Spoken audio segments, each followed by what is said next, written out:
CBS Sports welcomes you to the following presentation of the National Football League. Russell Wilson leads his high-flying Seattle Seahawks south to meet Phillip Rivers and his 2-0 Chargers. It's the NFL on CBS here in San Diego.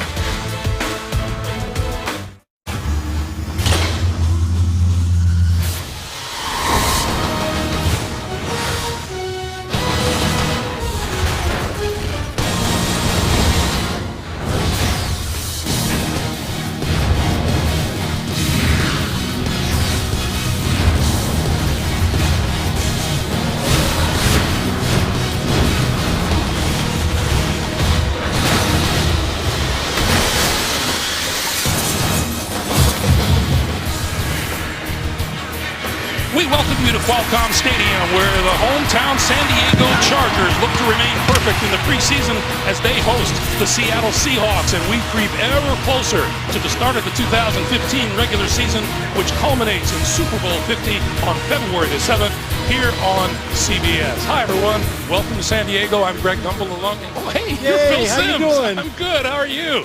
And we get set for the Seahawks and the Chargers. Let's talk about the Seattle Seahawks, who just came within an eyelash of back-to-back Super Bowl titles. Well, we know they're a good team. And the problem this offseason, how is the offensive line going to be? They've gotten that straightened out. Now they got Jimmy Graham. And tonight, for the first time this preseason, we're going to see Marshawn Lynch. And we're going to get a little taste of what this offense can be like with Lynch and Graham out there at the same time.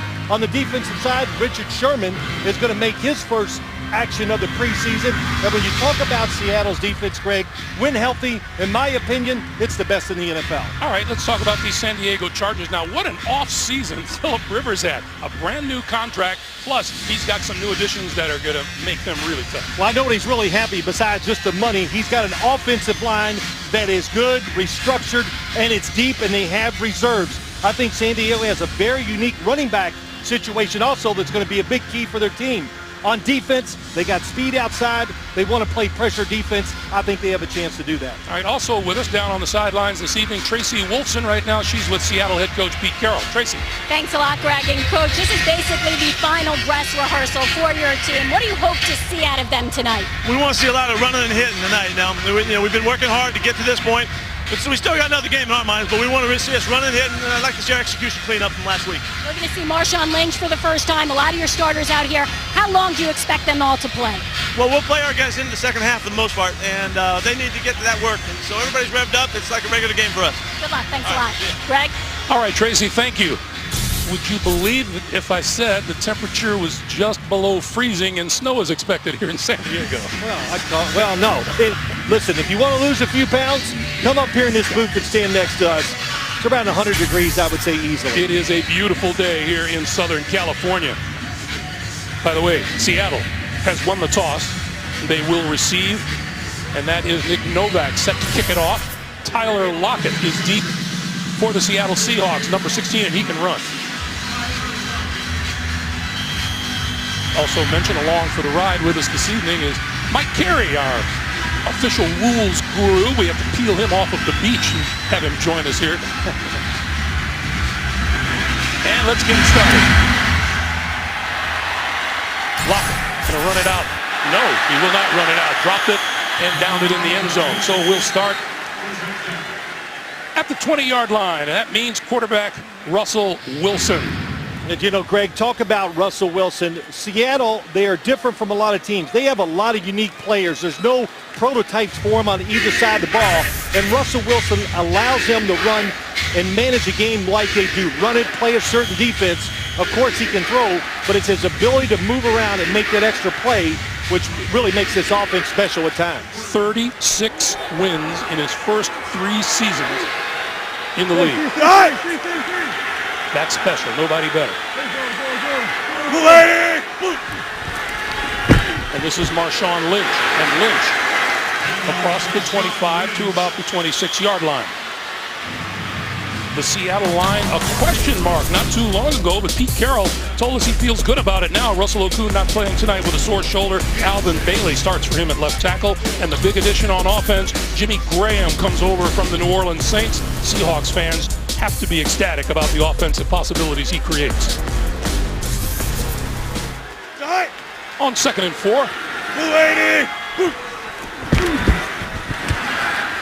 Russell Wilson with time over the middle to Lynch, who bobbled it, but pulled it in, and his forward progress is going to be marked at about the 29, and that'll make it 3rd and 1. The Chargers, 3-4 defense. Starting nose tackle Sean Lismore won't play. Ryan Carruthers, second-year D lineman, starts tonight. The linebackers, Manti Te'o is out. Cavell Connor starts inside. We'll see a couple of promising young linebackers as the game goes on. And in the secondary, San Diego's fine free safety Eric Weddle will sit this one out. Jimmy Wilson will start for him. On 3rd down, Lynch, and Lynch will not get the first down. He'll be marked about a yard shy of the 30. Pretty good look right there, what you expect from the San Diego Chargers, Greg. In the opening, I talked about their speed, especially in 3rd down situations. They feel like they got many outside rushers. They can get some pressure inside. John Pagano, defensive coordinator, said we can be very versatile, and they can make it tough on who you're going to block in situations like that. John Ryan to kick it away. And deep is Jacoby Jones. A superb return man. Backs it up to about his own 14. Trying to get outside and cannot. He is bumped out of bounds at close to the 15-yard line. Kevin Pierre-Louis leading the charge. So onto the field comes Philip Rivers, seeing his first preseason action tonight, and armed with a new contract. He begins his 12th season, all as a Charger. But when you talk about Philip Rivers, you watched many of their games last year, and he was just trying to survive. So what do you do first to your franchise player? You go out and find ways to protect him, and I think San Diego has done a great job of that. Getting a couple free agents, switching some people around, and everybody talks about running the football. The heck with that. Throw it with Philip Rivers and then run the football when everybody is trying to stop the pass. Yeah, we were talking with Mike McCoy. He said Philip wasn't going anywhere. Yeah. All those rumors, no truth to it the whole offseason. From the shotgun, Rivers throws on 1st down to the near side. And that's Melvin Gordon, the rookie, out of the backfield. And he will be brought up at about the 20-yard line. So shuffling up front as Mike McCoy wants to work some people, keeping others healthy. DJ Fluker at right guard tonight. Free agent Joe Barksdale starts at right tackle. And all eyes, including the coaches, on the rookie running back, San Diego's first-round draft pick out of Wisconsin, Melvin Gordon.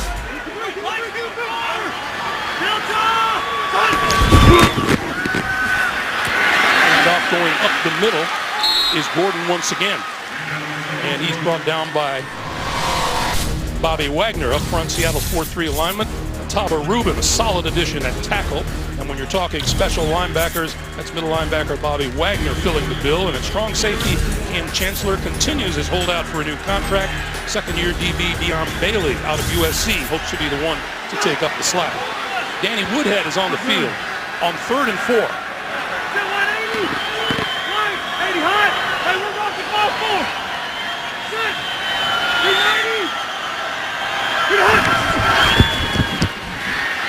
Rivers gets time over the middle, wide open at the 35 and across the 45, and then some is Stevie Johnson. And Johnson brought down by Bailey.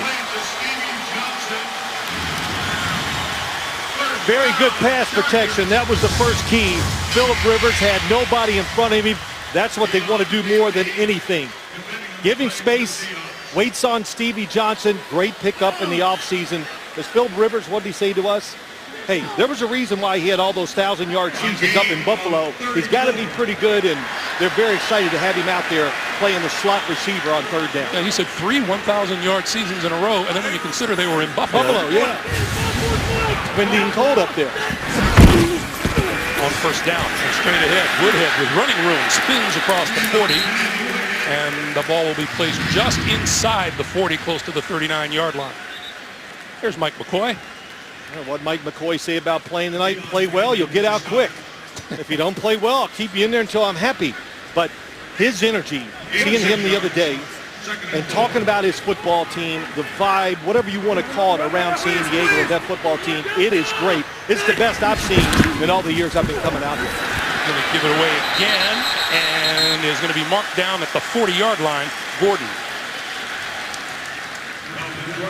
Well, a few things to look at. The offensive line will try to key on it too deep, almost at every position. We talked about the speed on the defense. We'll talk about those edge rushers. They have 4 or 5 speed pass rushers from the outside and some guys inside that can blitz also. Everybody has to deal with injuries, but the Chargers have been particularly hit hard in past seasons. And this year, if they get hit with those injuries, Greg, I think they feel better because they have some backups that can come in and not just destroy the caliber of play. Another 3rd and 4 for Rivers. Over the middle, wide open. Inside the 35 to the 34-yard line is Antonio Gates. Down to the 33 and a first down. And isn't Antonio Gates an interesting story? Playing here in the preseason, you won't see him for the first 4 weeks of the regular season. Yeah, that's right. Give him some reps so when he goes away for 4 weeks, he'll have a lot of experience and conditioning to be ready when he comes back. This is Woodhead. Off the right guard for a couple. About the 31.5. Well, a couple things. You play the Seattle Seahawks. Listen, they're fast. They got pass rushers.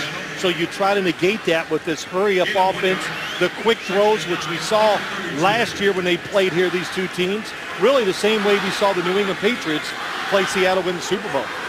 Rivers 3 out of 3 for 45 yards so far. 2nd and 9 here.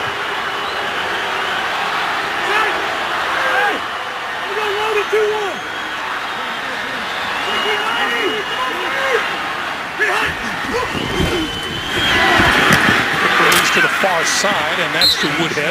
And Woodhead brought down short of the 25-yard line. Well, what a lot of teams think, and the only way you can play this defense is to get rid of the football quick, throw it short, and make them come up and make the tackle. Phillip Rivers started it last year. Green Bay tried it in the playoffs, and Tom Brady and the Patriots had an excellent day of throwing it short, catching, breaking a tackle, and running after the catch. Another 3rd and 4 for Rivers, and Rivers going to go down the sideline incomplete. Fans want a flag. There is none. Ladarius Green, who will be starting at tight end in place of Antonio Gates the first month of the season, covered by K.J. Wright. K.J. Wright, 6'4", long arms, can cover. Last year, tough time against Gronkowski, but he's all over Ladarius Green. This is a big key. Ladarius Green, those first 4 games when Antonio Gates is not there, he's got to get it done, Greg, because he's going to be a bigger part of the offense, and they need him to reach his potential. So Nick Novak from 45 yards out. And he has San Diego on the board with 8 minutes exactly remaining here in the first quarter. Nick Novak in competition for that kicking job. Nails a 45-yarder and puts San Diego up by 3. Well, we have not yet kicked off and not ready to kick off yet because referee Tony Correnti has gone under the hood, and this is why, Phil. Yes, 12 guys on the field goal block team by Seattle. Got them all numbered there. And too many men on the field would be a first down. Because of first down. Well, I would think Mike McCoy would take the points off the board, take the penalty, and try to score 7 points. That's exactly what Mike McCoy is telling his guys on the sideline. If Tony Correnti, who first talks to Mike McCoy, wants to know what he wants to do. After review, the defense had 12 players on the field. This requires a 5-yard penalty. It will be San Diego's ball, 1st and 10 at the 22-yard line. There's Brian Schneider, special teams coach. You heard Pete Carroll. It's like a dress rehearsal this game. Wants to play all of his guys into the mid-third quarter. So, you know, sometimes, Greg, making mistakes is a good thing. Because now that coach, you can imagine how he's going to be teaching this week, Pete Carroll and everybody. So I'm not one that believes all the preseason's got to be perfect and all this. Trust me, when you do something wrong, you learn from it, and your chances of repeating it are a lot less as the season goes along. So Rivers in pretty good control of this offense so far. I don't want to gloss over what you said at the very beginning of the broadcast that you believe that this Seattle defense will be the best in the NFL. Man, they got everything. There's no weakness. You know, Cam Chancellor, of course, holding out's a big deal. But they got so many dynamic players, starting with Michael Bennett, of course, Earl Thomas, Richard Sherman, like Bobby Wagner. Keep on going down the line. And what Pete Carroll did this offseason, and John Schneider, the general manager, they added depth so they can get by with some injuries this year. First down from the 22, Rivers. And we have a whistle that blew before the snap. Timeout, San Diego. This is their first. This is a 30-second timeout. So there is a timeout now charged and taken by the San Diego Chargers. Let's talk about those unique players. Well, you know, we were talking about this last night in the meeting, that Pete Carroll and John Schneider, they don't have a prototype like we want safeties that are 6'2". Earl Thomas, it's about unbelievable speed. Cam Chancellor, the size. Richard Sherman, a unique corner. Bobby Wagner, maybe the fastest linebacker in the NFL. And of course, Russell Wilson, we all know about him. Oh, let's add a ex-basketball player, 6'7", and can catch anything as a tight end on this offense. And of course, the last one, Marshawn Lynch. Not many running backs like him in the NFL, is it, Greg? Gets the job done. The give to Woodhead, and Woodhead inside the 20 to about the 17-yard line, maybe the 16 and a half. Well, a couple things I've noticed just here early in the game. We talked about the running back situation a little. I think it is unique. Mike McCoy says we'll go with the guy that's hot. Danny Woodhead. Of course, Melvin Gordon, they drafted in the first round, and Brandon Oliver. And they can do this with their running backs, going to 5 wide receiver sets. 2nd and 5. Rivers, crossing pattern complete inside the 15, diving for the first down is Stevie Johnson. Let's see where they spot the football. It's going to be about half a yard short. Yep, San Diego control the pace of this game like they did last year, and the inside protection has been awesome. Straight ahead, and that's going nowhere. Woodhead wrapped up in the backfield. KJ Wright, it's about timing. He knew it was going to be a quick snap, and he timed it perfectly. Nobody able to get there and blocking because of that. So Novak will come back for a field goal attempt. How about that play? He knew the situation, thought it might be a quick snap, a run up the middle, and he beat the blockers. He timed it perfectly and made a 4-point save maybe for that Seattle defense. So this is a 32-yard attempt by Novak. Ball is up and looks good, and it is good. And with 6:23 to play in the first quarter, barring too many men on the field, San Diego will hold on to a 3-0 lead. The NFL on CBS is sponsored by Hyundai, an official sponsor of the NFL. CenturyLink, your link to what's next. And by Bud Light, the perfect beer for whatever happens. That's the Phil Simms fan club hanging out at La Jolla Cove. Wow. Well, one thing, I wouldn't mind jumping in that water. Come to San Diego, Greg. It's cool. It's beautiful. There's no humidity. Oh, man. That's all they're talking about out here. They don't even talk about the Chargers leaving, maybe. Hey, can you believe how hot it is? From 5 yards deep in the end zone. Across the 20 and out to about the 22-yard line. 6:19 to play in the first. Seattle down 3 when we come back. It'll be the Seattle offense led by number 3, Russell Wilson. And as a reminder, the NFL season kicks off the Steelers and the Patriots Thursday, the 10th of September at 8:30 Eastern Time on NBC. Robert Turman in the backfield.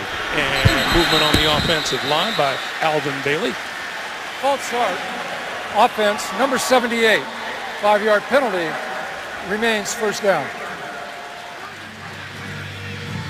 Another one of those little guys, 6'3", 320. Well, you talk about a big key. I thought, they lost an offensive lineman in the trade for Jimmy Graham. The first week, Greg, did you watch them play Denver? It was a catastrophe with the offensive line. Last week, entirely different. 3 new players and positions, and it worked out very well. On 1st and 15, this is Turbin. And Turbin back across the 20 to about the 24-yard line. Just a few things. The offensive line, you heard me talk about Jimmy Graham. Now, what do you do on the defensive side? Seattle finally has somebody that you might have to double team as a receiver, and of course to go along with Marshawn Lynch. And I told you about Pete Carroll. John Schneider did a good job of giving that defense, which is very good, some really solid backups so they keep playing fast. On 2nd and 8, play fake, Wilson on the move, threw it left-handed and got rid of it. And they throw the flag as Jaleel Adai was in on him.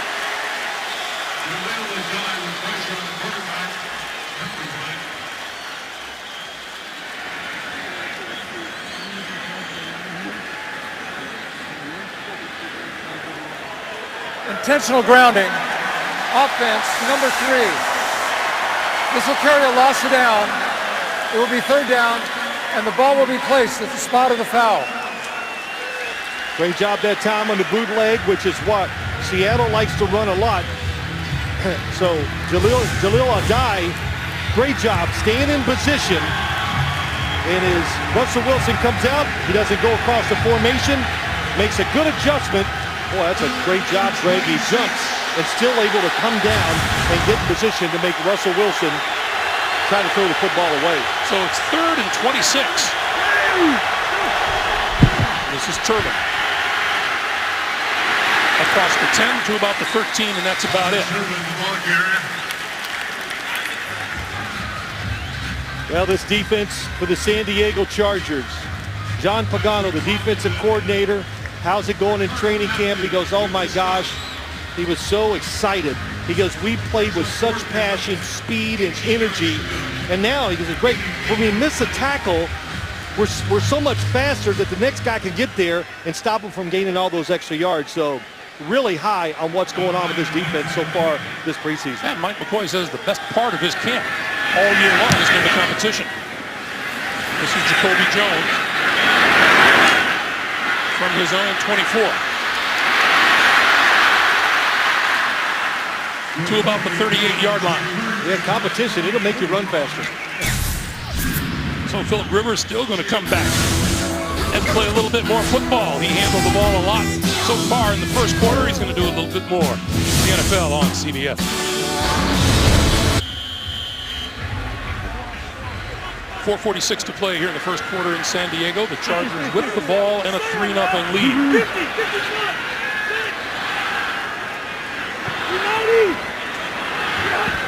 Back to work on offense. Going to give it to the rookie Melvin Gordon, and Gordon is wrapped up. Bobby Wagner leading the charge for the stop. To remind you, join the competition this football season by starting a weekly picks pool with CBS Sports Office Pool Manager. It's free, it's easy to play. Get started now at cbssports.com/pool. Bobby Wagner got a new contract this offseason. What does that do for a really good player?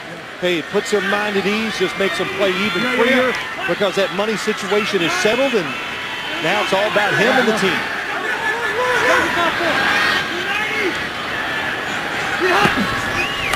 On 2nd and 12, pass over the middle, complete to Woodhead. And Woodhead close to a first down, just a yard shy. And once again, if you're talking about these short passes eating up the Seahawks defense. Yeah, well, that's the way to attack a team that can tackle well and rush the passer. So they're not letting these pass rushers have a chance to get to Phillip Rivers. And it's only what, Greg, when I really think maybe 3 or 4 teams in the league that are good enough in the passing game where they can just keep throwing it short and march down the field against the Seattle defense. 3 tight ends on the field now on 3rd and 1.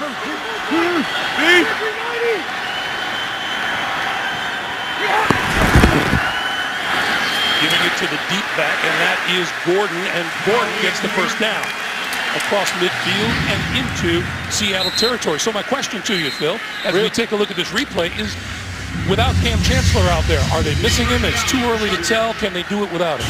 Well, yeah, I think they can do it without him. It's too early to tell how much they're going to miss him, Greg. but I'll make a comment real quick for Cam Chancellor and what I really truly believe. He's holding out. He has a contract. And if he thinks he can hold out and get more money, then you hold out. Because those contracts are not guaranteed, and you truly do what's best for you. Gordon off the left side and inside the 45 to the 43, and there is no question that he is a huge member of that Legion of Doom. Yeah, he's such a unique player. He is smart, lets his receiver go sometimes, and gets into the play, covers up for somebody else, communicates with Earl Thomas so great. I mean, that Super Bowl in New York, Earl Thomas and Cam Chancellor were, of course, with a few other guys, they were extraordinarily good. That's Dion Bailey, who, along with Deshaun Shedd, will be sharing the duties that Chancellor would have tonight. Well, listen, all the players on Seattle and the coaches, you can tell how much they like Cam Chancellor, and all those things. Good run by Melvin Gordon. But he's not here. They got to move on. That's the way the NFL, you just say, it's almost like having a player get hurt. Next guy up's got to make the play. The pitch to Gordon, trying to get outside, won't be able to do it. Seattle defense too quick. David King making the stop. Oh, going sideways against this defense is impossible. It's just you can't do it. Let's go down to Tracy. Well, you guys were talking about Cam Chancellor and his holding out, but his leadership skills that he's so known for are still very much there. Throughout camp, he has been keeping in touch with several players. We spoke with Bobby Wagner. He told us just yesterday he spoke with him. He's also been mentoring Dion Bailey, who's been, obviously, as we saw, getting reps with that first team since Chancellor's been out. And Bailey said he's received texts and calls almost daily from Chancellor with advice and tips. But at the same time, he's trying to take advantage, as is everyone else, while Chancellor is out. Thanks, Tracy. Sure, Pete Carroll talks to him regularly.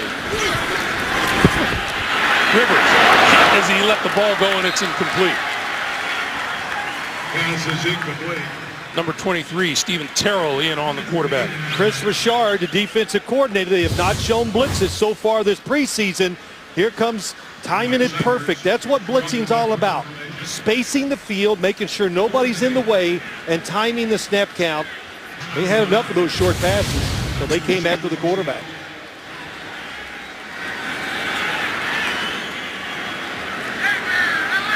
Mike Cyphers will kick it away to Tyler Lockett. And fair catch is called for and made at the 10-yard line. So Seattle will start from its own 10 with a minute 21 to play in a 3-0 first quarter. Now you can play from anywhere with the new and improved NFL.com fantasy mobile app. It's fun, free, and easy. Sign up today at NFL.com/fantasy. From the 10-yard line, Robert Turbin. And Turbin out to the 15 for a 5-yard gain. You saw Chris Richard, the defensive coordinator of the Seahawks, down there on the sideline. Interesting guy. We talked to him last night. Very interesting. Great voice, by the way. He could, he could be up here, he could do it, but whatever. He's been with Pete Carroll, played for him at USC, played in the NFL for a few years, and has coached under him his whole coaching career. Now it's his turn, and been very vanilla this preseason. What'd he say? Well, I have no tendencies, so we'll find out week 1 what I'm going to do. Pick up a 5, makes it 2nd and 5 for Wilson. And the quick pass to the left side, that's Doug Baldwin, and Baldwin has the first down before he's run out of bounds. It's funny, Marshawn Lynch not in the game anymore, but talking to Jimmy Graham and just the players and Pete Carroll, how everybody couldn't wait to see him get out there. It's amazing. He lifts the whole team up, just the way he plays and the way he breaks tackles, picks up those extra yards. Jimmy Graham, what do you say? I can't wait to get out there and see what it's like to be in the huddle with him in a game. In a game. 1st and 10.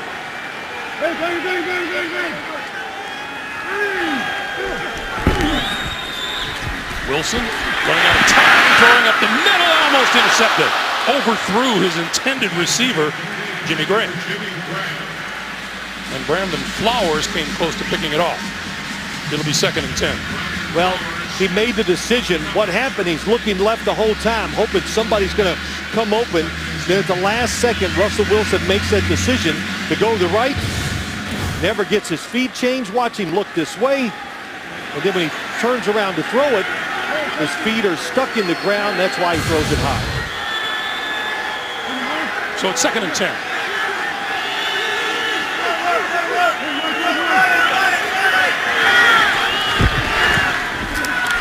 Wilson going to keep it.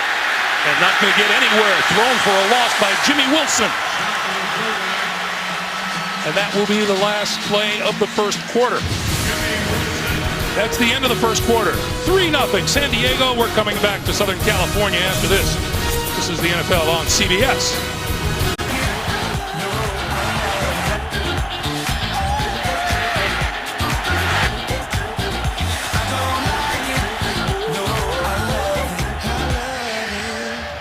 Welcome back to San Diego. Phil, I've been waiting for Russell Wilson to scramble so I could talk about his scrambling ability and how you didn't have it nearly as much as he does. He hasn't been able to do it yet. Well, you know what it is. This Chargers defense, they attack, they try to put pressure on you, but I think you can see with your eye, they are fast, especially on the edge. So the zone read, all those plays that you see some teams run and have success, it's not going to work against this defense.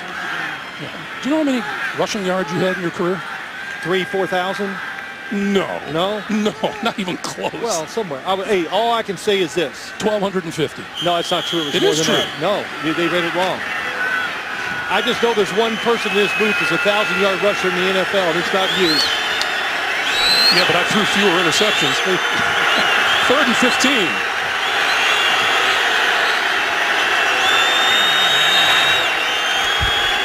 Wilson under pressure on the move, gets outside. And is going to run it out of bounds just across the 25-yard line, but still well short of a first down. So ask for a little scramble and you get one. You get it. That's how powerful you are. Ricardo Matthews, an inside pass rusher for the Chargers. You know, there's many big keys to every side of the ball in the NFL, but they need him to do just that. Come in on 3rd down fresh and get to the quarterback. So that's Javonte Herndon, first-year man out of Arkansas, deep for San Diego. He's back at his own 20-yard line. And a good kick by Ryan. Fair catch, Hall. And that's where San Diego will start. Let's go back to February 1st of this year. Seahawks and the Patriots. You remember this, don't you? Well, I remember it well. And, of course, my first the run here that gets down to about the 1.5-yard line. My first thought is, oh, you got to run it. But Pete Carroll figured it out quickly. I want to run 3 plays. So he knew one of them, the first and the second one, had to be a pass. So they went with it on 1st down. It didn't work. The second-guessing starts, of course, Greg. And I'll second-guess it to this point. If I was going to throw it, I would have put Russell Wilson under center to be more deceptive than just putting him in the shotgun. But the decision how to get 3 plays, if they needed them, was right. They had to throw it. Rivers hit as he threw the ball by Mike Morgan, number 57. Well, he's in there because Bruce Irvin is just going to come in. The usual starting outside linebacker is only going to come in on passing downs. But Mike Morgan, very excited about him on the defensive side. And then Kevin Pierre-Louis, another linebacker, young linebacker they love too. But that time you're seeing Seattle not sitting back, trying to put pressure on Phillip Rivers and not letting him nitpick his way down the field. 2nd and 10. Melvin Gordon, the rookie, the lone back behind him, and he gets the ball. And still fighting for yardage, and he's run out of bounds after about a 3-yard gain. This guy was a pretty decent football player at Wisconsin. Well, he was more than that. When he came out, I really thought he was the best running back in the draft. And, you know, everybody out here, what do you think about Melvin Gordon? I said, he's only had a couple carries. Let's don't judge him too quickly here. But I know Mike McCoy was hoping that he would have some success here to give him some confidence for these next couple of weeks of practice and getting ready for that first game. Danny Woodhead in the game now. Rivers far side of the field, and he's got his man, that's Stevie Johnson, and Stevie Johnson has the first down out of bounds at about the 37-yard line. First down, Chargers. Big key for this defense. Who plays the slot receivers? And this time up at the top, Will Blackman against Stevie Johnson. Phillip Rivers sees, oh, okay, here's the safety in the middle. I got to go outside.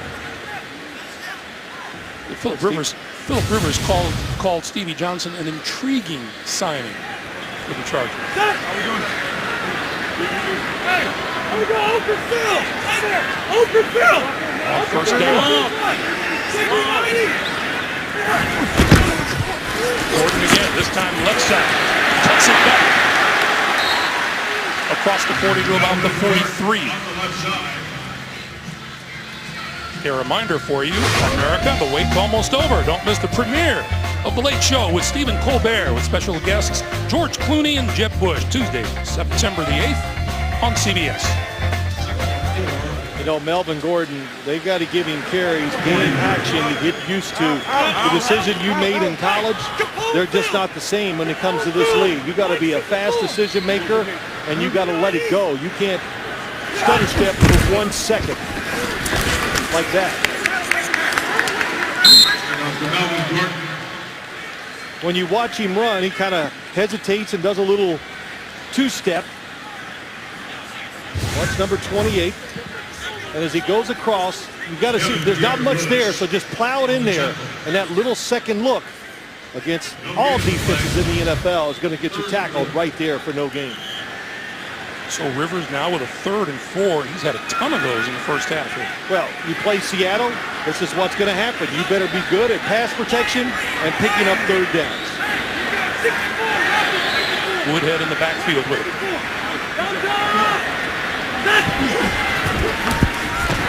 Rivers trying to fight his way out of trouble and won't be able to do it. He goes down back inside the 35-yard line. Jordan Hill, number 97, leading the charge along with Frank Clark, the rookie out of Michigan. Bruce Irvin came from the outside, and that time they got the push inside where Phillip Rivers just couldn't stand there. And we have a penalty marker down at the 25.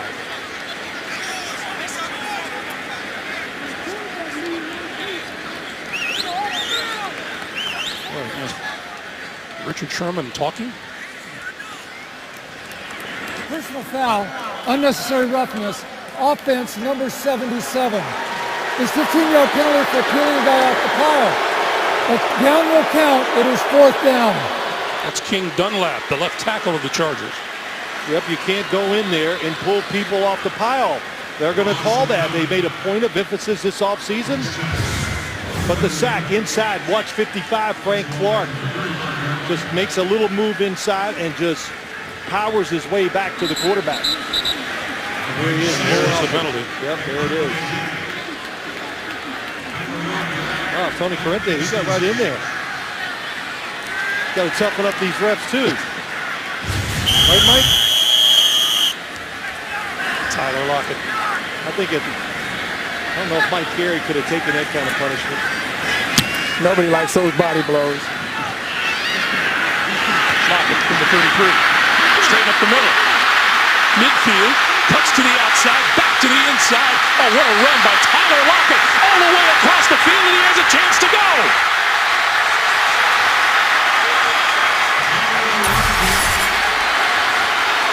A 67-yard return.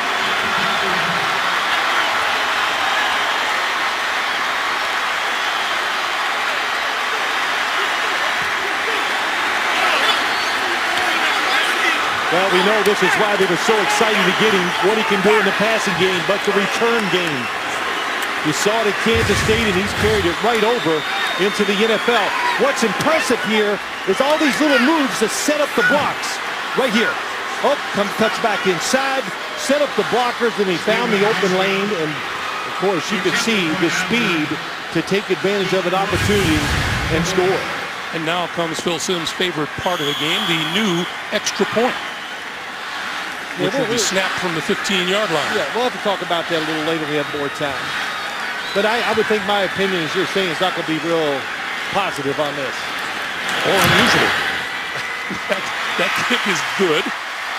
And it's a 7-3 Seattle lead.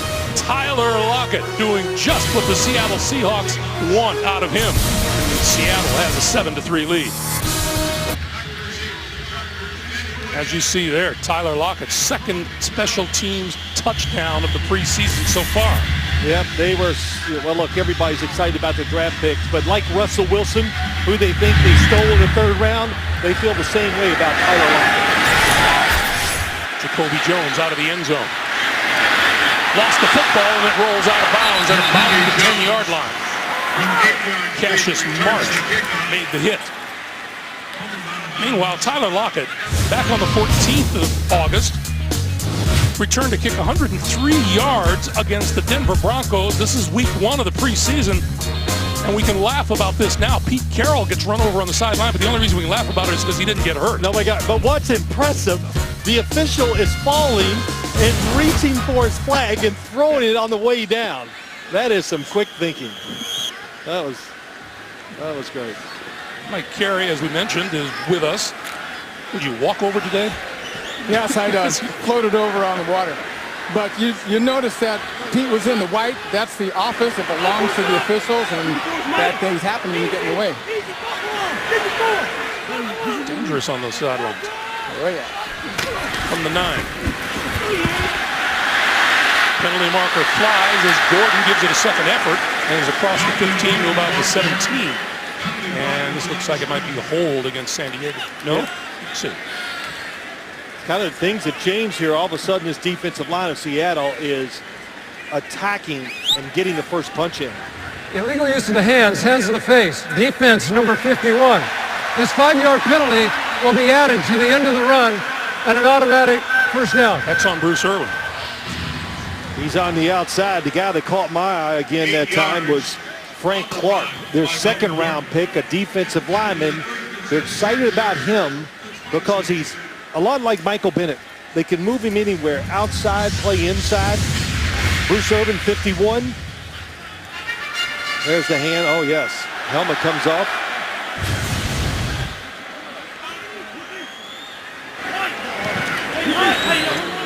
So the line of scrimmage now the 22, and timeout called for by Rivers. 10:25 to play. Let's go down to Tracy Wilson. Tracy. Well, thanks, Greg. We saw Seahawks linebacker K.J. Wright get injured on a previous play. It was a shoulder injury. They were working on him on the sidelines. They were told that he's able to go back in, but I was told that it's coach's decision to keep him out. For now, his helmet remains on the bench. Greg? All right, Tracy. You know, Phil, so many injuries in the preseason, and it gets the calls going from various quarters. There are too many preseason games, or maybe they should eliminate. How's a coach going to evaluate players? But it must be a tough line for a coach to walk. We heard all Mike McCoy said to us the other day was try to have people ready for Detroit. It's all about the first game, preseason, getting ready for that first game. But, Greg, it is tough. You've got to get in football shape, and you can only do that by playing these games.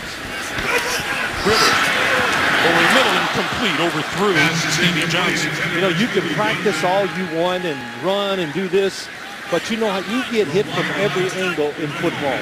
And the only way you can get that feeling is a little bit in practice, but you got to learn in the games. And what makes it preseason in the first couple games of the year, that's as fast as the NFL is going to be. That's why preseason is so rough. Everybody's in good shape. They feel good, and they're trying to make a team. This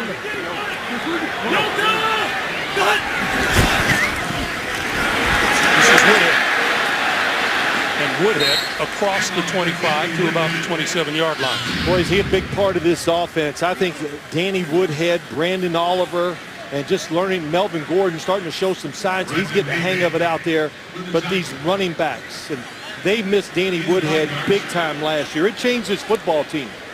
He can block, good pass protector, even though he's not big, runs the football quick, and an excellent pass catcher. 3rd and 5 now for Rivers.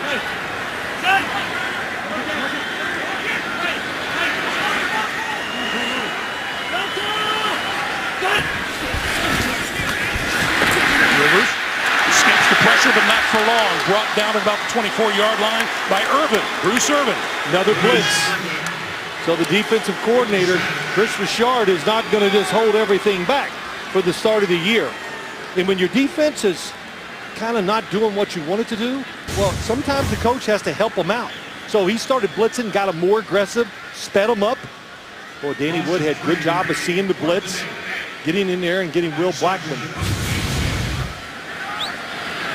Here is Tyler Lockett again, just inside his own 30-yard line. This one end over end. He's not going to field this one. He'll let it bounce. And it'll take a Chargers roll inside the 30 and down to about the 26-yard line. 8:50 to play in the first half. This is the NFL on CBS. The NFL on CBS is sponsored by Black Mass from Warner Brothers Pictures, in theaters everywhere September 18th. Verizon, one plan, four sizes, the simple way to get the best network. And by the Lincoln Motor Company.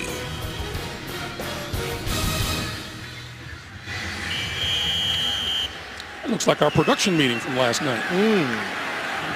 7-3, Seattle. 8:49 to play in the first half. And see the yardage.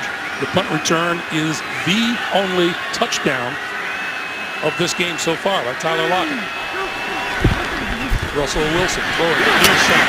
That is complete. Jermaine Kearse turns out of bounds at about the 30. Well, when you look at these Seattle receivers, they want to throw this ball a little, Greg, to kind of get Russell Wilson getting some action and get him involved in the game. Sometimes it's hard. So screens will get the team going and get the quarterback going. But also, when you look at the receivers of Seattle, no great star that stands out, but they're all tough. And as you and I were talking the last couple of days, they make more contested catches than any group in the NFL. Seattle has less than 50 total yards thanks to that punt return. There's a terrific tackle, and by the way, the penalty marker is down. Donald Butler making the tackle on Kristen Michael.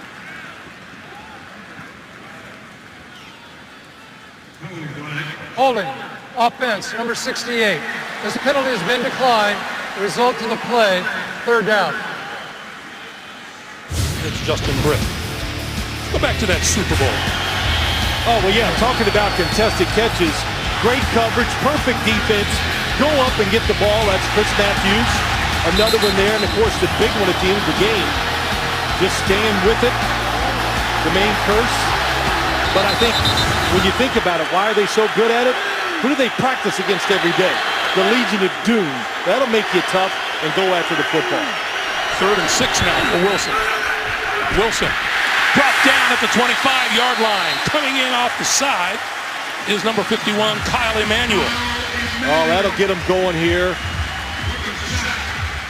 From North Dakota State. Yeah, they were on TV today. Kyle Emanuel, number 51, coming off the edge. They're one of the speed guys I was talking about. Nice little fake inside, and it just gets right around Alvin Bailey. I've seen him make about 3 or 4 good moves in passing situations so far this preseason. Javante Herndon back for the John Ryan punch. He'll get a chance to return this one back all the way up to his 12. And right at about the 25-yard line with 7:12 to play in a first half, low scoring first half, 7-3 Seattle. They say all good things come to those who wait. Phil Simms tested that to the max back in May when he received his long-awaited Bachelor of University Studies degree and an honorary doctorate from Morehead State University. And you look dapper in a graduation gown. You really, really do. You know, I was just told, hey, Phil, put your jacket on. I said, what? It's 100 degrees in here. So that was cool. Yeah, it was great to finally get my diploma, got it in person. Now I can hang it up on the wall and say, look. Didn't you tell me once you taught somewhere? I was a student teacher, yes, down there my last year. Would you like to be in that class? No. Up to the near side, this is Gordon on the receiving end, and Gordon across the 25, still fighting.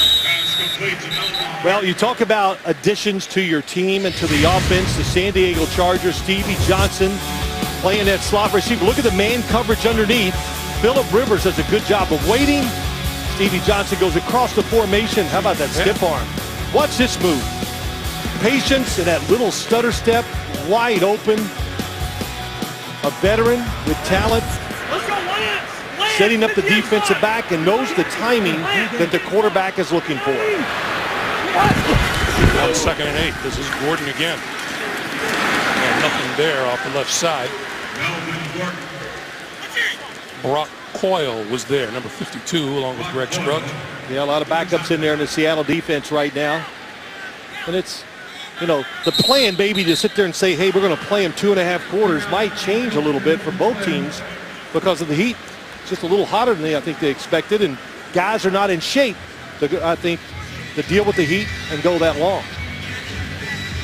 Officials take a timeout on the field. Yeah, it's all about, you were telling me that you said at the beginning, you know, the better you do, the sooner you get to the sideline. Well, that's what Mike McCoy said. That's right. Well, I think Seattle, they got to be a little disappointed here in certain aspects of the game, especially on offense. You know, they want to come in here, have some rhythm, get some confidence. What did Russell Wilson say? We had the best week of practice in my career this past week. That's just a line you throw out there. Rivers, pass underneath, that's complete to Keenan Allen. And Keenan Allen with a first down across the 40 to the 42-yard line. Yeah, another blitz. I think Keenan Allen is a huge key to this offense because you want an outside receiver to really be the #1, a guy that the defense fears if they put him in those one-on-one situations. Here comes the blitz up the middle. Phillip Rivers says he learned how to be a pro this year. That's right. Been in the league long enough, knows how to take care of his body, and knows how to set up defensive backs much better than he did the first 2 years. On first down, this is Woodhead, and not much there for Woodhead. Back to the line of scrimmage and no more. Cassius March making the stop. Hey, if one pill could make you a genius, what would you do? I'd take it. Don't miss the series premiere of Limitless, Tuesday, September 22nd, only CBS. Cassius Marsh, defensive end, big-time hustler, great depth for that defensive line, and has had an outstanding preseason, number 91. 2nd and 9 for Rivers and the Chargers. And another pass underneath, and this is Allen once again. And Allen inside the 45 to the 44-yard line, and that's another San Diego first down. Well, another blitz, 5 guys coming, trying to get to Phillip Rivers before he can get rid of the football. But he's quick. They have the right play called. And Williams beating Kerry. Keenan Allen beating Kerry Williams on the outside. Kerry Williams, boy, listen, when you're a corner for the Seattle Seahawks and the other corner is Richard Sherman, where's the ball going to go? Right at you. So this is great practice because he's going to see a lot of passes here this year. Well, now, what's the next adjustment that's going to be made? Because we saw the Seattle team begin to blitz. Now Phillip Rivers is beating that blitz with the short passes underneath. Rivers with time this time. And throwing. And got his man inside the 30. That's Ladarius Green. And that's another first down for the Chargers.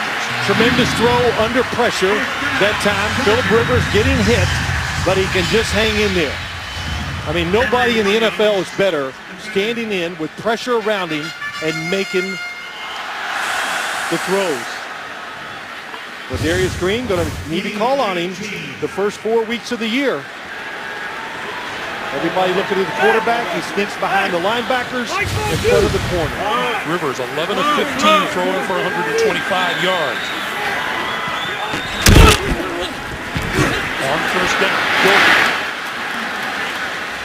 And Gordon hit and stopped at the 25. Albert Gordon found out, you know, they really hit hard this league. Good job so far by Phillip Rivers. Getting rid of the football when they're open. Phillip Rivers doesn't miss. And Russell Wilson has just never gotten into the flow. They've never got their offense rolling where Darrell Bevel, the offensive coordinator, can kind of get a rhythm himself calling those plays.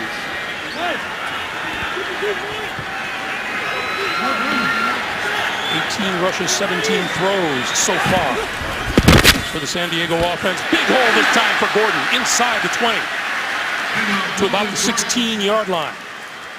And that's very close to another first down. He may have the first. Well, look, they caught him. Marker down. Oh, sorry, Greg. They caught him with 3 tight ends to the left. Seattle was not ready, and there was really nobody there to occupy the blocks and tackle the runner. holding, offense, number 70, 10-yard penalty, and repeat, second down. They call that on Chris Hairston, the fourth-year tackle. Well, he's in there. Here they are, 1, 2, 3. Hairston's number 70 gets called for the tackle. The holding. Wow, look at that. Nobody back there. Still, when you watch the runner, Melvin Gordon still a little too side to side, right, Greg? Phillip Rivers, good job falling, still gets the handoff. But the hesitation, man, just see it and go. 2nd and 11 now. Rivers lofts it out for Woodhead. And Woodhead buried just inside the 25-yard line. And with that, we'll take our 2-minute warning. 2 minutes to play here in San Diego. A reminder coming up, the Verizon Halftime Report. My partner Phil Simms sits down with Seattle quarterback Russell Wilson. And we'll have an update on the FedEx Cup playoffs, the Barclays, all coming up on the Verizon Halftime Report.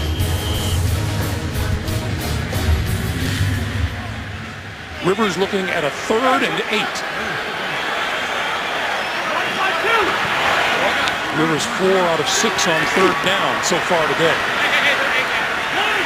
And he needs the 16-yard line for a first down.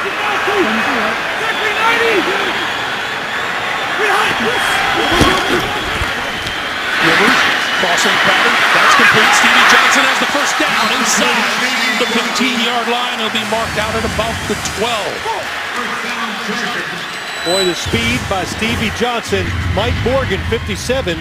Watch 57, top of your screen, is going to pull or get a hamstring there. But boy, that's tough.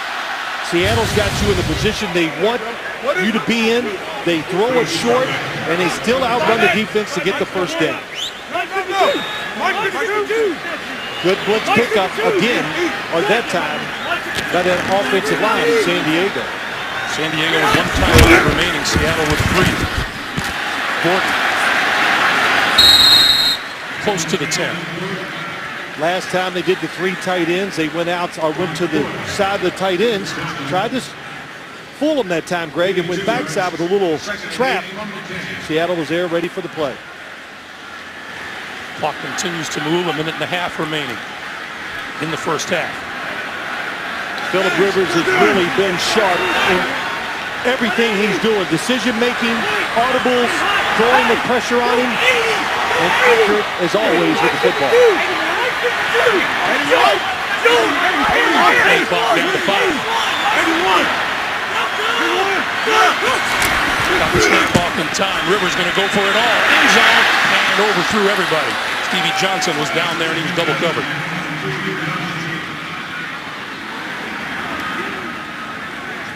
And Rivers holding his hand behind his back. Here it comes. 2 blitzers on the inside. Oh, yes. Boy, really lucky. That's how you break a finger, of course. You're going forward. They're coming forward with their hand.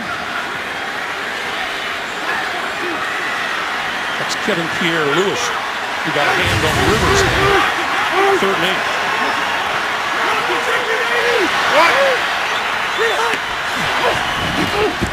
River ends on, throwing up the air, and not coming down with it was Keenan Allen. First bad throw by Phillip Rivers today. He had Keenan Allen. Outside technique by Kerry Williams.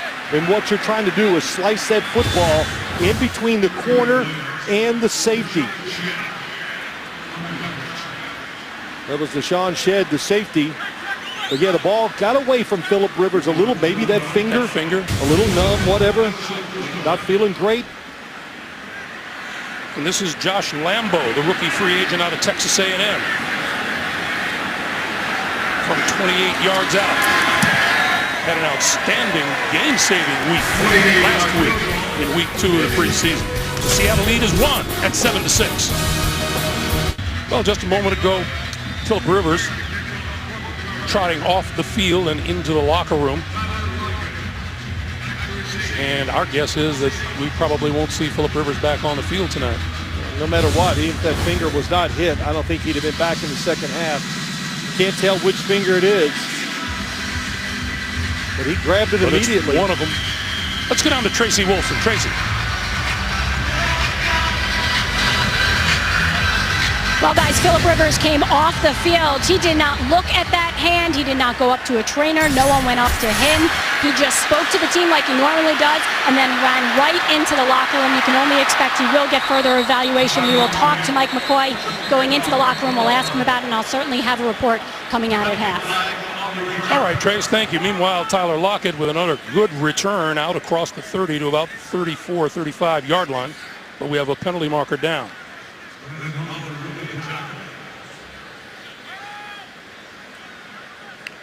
What do you think Mike McCoy's thinking right now? Offside, kicking team number 43. Seattle has exercised the option of taking the 5-yard penalty at the end of the play. First down. While they do that, we'll remind you the Verizon halftime report coming up shortly. You'll hear Phil's conversation with Russell Wilson of the Seahawks and Jim Nance's report on the FedEx Cup playoffs, the Barclays, all coming up on the Verizon halftime report. 7-6 Seattle. Is this a Seattle football game? Yeah, they played really sloppy on offense, doing nothing. San Diego moving the ball everywhere. What's the score? 7-6. Wilson with time. Close to midfield, complete to Jimmy Graham. And they will take a timeout. This is their first. So they take a timeout. And while we have a moment, we'll tell you this. The Seattle Seahawks and the San Diego Chargers join the NFL in celebrating USA Football Month, celebrating youth football participation. The Chargers donated 2,200 tickets for tonight's game. Visit playfootball.com to learn more. Stephen Hauschka hoping to get a shot at 3 points.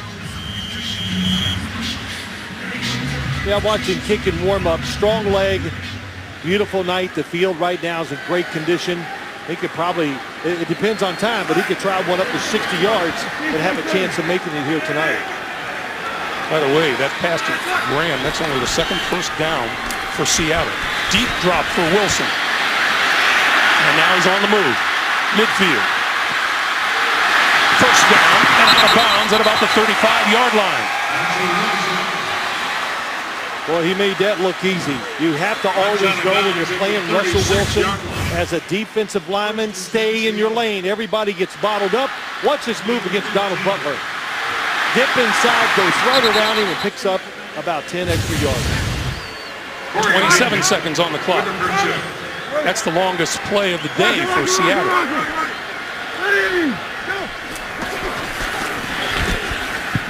Wilson rolling, throwing, sideline, complete, and out of bounds short of the 25-yard line to Tyler Lockett. Yeah, we got to know the clock kept moving because the receiver was coming back to the football.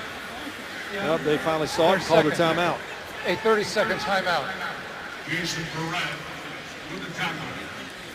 Russell Wilson rushed. Greg, that's right, the ball came out. Mike Carey's up here in the booth with us. Is that a catch, Mike? That looks like a catch to me. Here are the elements. 2 feet down clearly, become a runner with a couple steps. Forward progress is stopped. Even though he's going to the ground, he had already established himself as a receiver. Right, the contact was not taking him to the ground once he did that. Correct.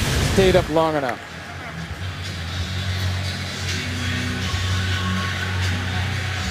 So we're inside of 2 minutes, so that's there. Tony Correnti coming over and taking a look at it. I think the big key there, right, Mike? Forward progress was stopped. He established it was going to be a catch. Yeah. He was upright, then the contact takes him to the ground. After he had a time to protect himself, he had become a runner, right, in my opinion. We'll see what they do. This is the new emphasis they have this year. What do you mean, the big emphasis on what? What do you? On a catch. Oh, okay. Now they have the receiver having to make sure that he has 2 feet down, complete control, and establish himself as a runner. I wonder why. Oh, the Des Bryant catch, yes. So now Tony Correnti talks to the covering official. They will check in with New York, who's been reviewing this throughout the whole process. They'll go into the booth, they'll have a discussion, they'll make a decision, and come out and decide catch, no catch. Was he going to the ground is really the critical part. I think, and yeah. Control 2 feet down, he's upright. And then he goes for the ground, and then the ball is stripped after his knee comes down. After reviewing the play, the ruling on the field is confirmed as a completed pass with forward progress earning a first down. Correct. Yeah, so they had a timeout on the field too, so because they confirmed it, Tony could give them the timeout back, but we're going with it. yeah, well, you don't want Seattle has to keep the clock stopped, so they had to call that timeout since it was a catch. Correct. Yeah, so they stayed with it. That's right. So 16 seconds on the clock. So 44-yard field goal from right here. Russell Wilson, of course, knows game situations. He's told this. Don't take a sack and make this field goal attempt if that's what it is any longer. Wilson going to keep it and take it out of bounds at about the 21. So 10 seconds left now in the first half. Well, you're in field goal range, and it's tough. If you throw this football in the end zone and complete it, man, that's a bad day for San Diego's defense. All you want to do right now is not give up the touchdown. So Russell Wilson, they'll call a play that might give him a chance, but most likely he's going to throw it short and call that last time out.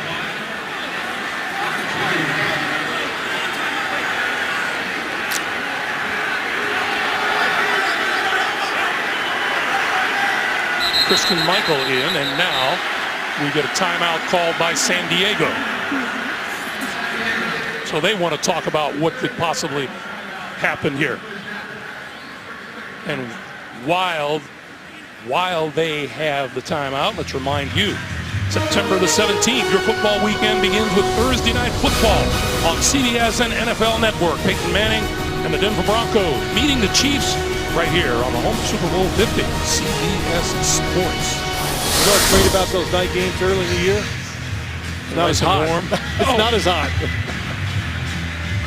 John Pagano got some different plays in there. There's a couple reasons he probably took the timeout. I would think, number one, tell the pass rushers to make Russell Wilson stand in the pocket. Because if he breaks the pocket, then your chances of scoring a touchdown here, they go up a lot. Yeah, he's telling them one play. 10 seconds on the clock. San Diego now out of timeout. Seattle has one. Let's see what Russell Wilson does.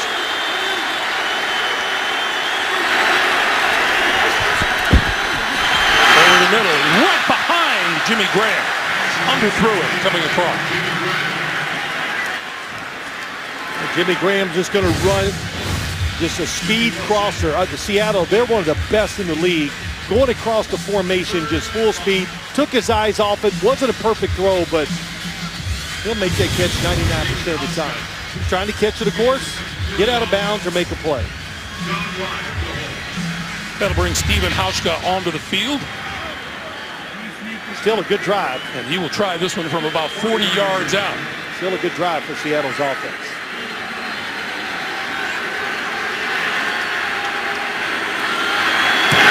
Kick is on its way, and it's good.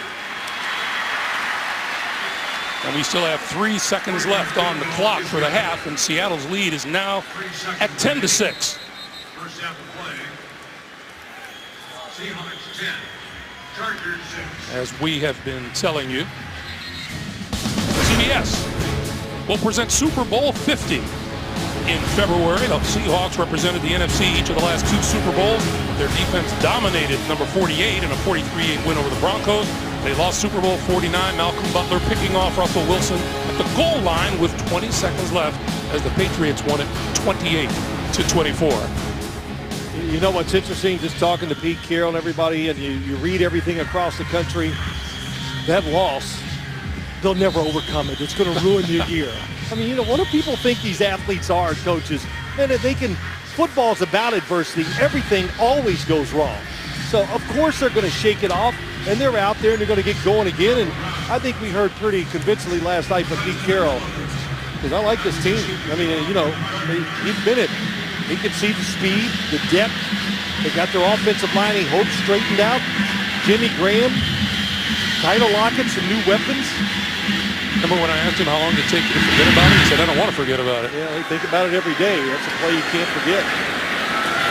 This ball picked up by Brandon Oliver, and he'll be then just across the 20-yard line, and that'll do it for the first half.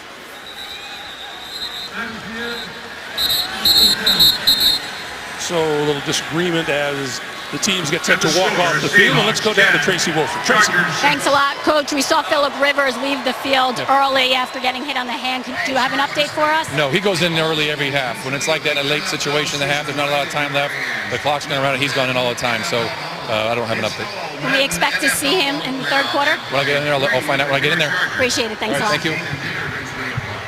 All right, Tracy, thank you very much. That is the end of the first half with the score 10-6, Seattle leading San Diego. We're back with the Verizon halftime report. After this message and a word from your local station, you're watching the NFL on CBS, the home of Super Bowl 50. Welcome back to San Diego. Second half kick is in the air. Devontae Herndon will let it fly into the end zone for the touchback. And San Diego will take over and start from its own 20-yard line as we welcome you back to Qualcomm Stadium. What surprised you about the first half? Well, Seattle blitzing as much as they did, that surprised me. And so that wasn't good. Or that was good for them. Seattle's offense struggled after what we heard, and Marshawn Lynch playing, Jimmy Graham being around. I thought they would be sharp and move the ball much better than they did. So it'll be interesting to see just exactly what the points of emphasis are when these teams come back out, no matter who's quarterbacking. Well, yeah, but listen, when it gets to this point, you start making substitutions. You want to just play. You don't want it to be about the coaches scheming it up, trick plays on offense or defense. You want to see the skill of your players.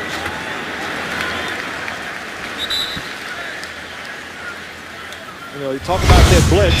They've shown not much in the first two games, but after they got moved up and down the field by this Chargers offense, caught them by surprise with the blitz. Then he just make Phillip Rivers scramble, nowhere to go. Bruce Irvin on the tackle. Kellen Clemens is in at quarterback as Phillip Rivers' night is finished. Clemens, a 10-year vet out of Oregon. This is Brandon Oliver. And Oliver to about the 29 as we look at some numbers from the first half of this game.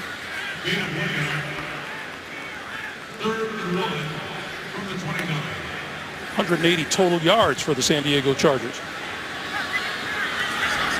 In time of possession, weighted heavily in favor, but on the scoreboard, it's 10-6 Well, I guess, Seahawks. You know, Greg, it tells you about Seattle's defense. Move the ball, but can you make the play to get you into the end zone? So you can do it here. Think how much harder it would be up in Seattle. This is Oliver. Out to the 40. Let's go down to Tracy. Well, thanks a lot, Greg. Phillip Rivers was basically the last player out of the locker room. He walked out with Antonio Gates. He has nothing on that throwing hand. And we looked over to him. We asked him if he was okay. He looked at us and said, yeah. But then he went over to his offensive lineman. They had a conversation for a while, and he started pointing to that hand, saying it was sore. But safe to say they're just being cautious right now, keeping him out. No reason to play him in the second half of the game, Garrett. All right, Tracy.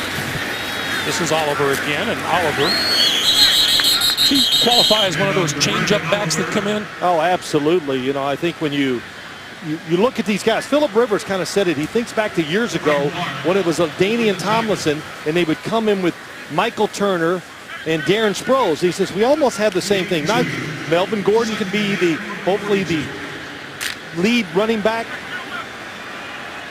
And then you have Brandon Oliver who come in and run with power and deception. And then Danny Woodhead, you compare him to Darren Sproles. A little bit of everything.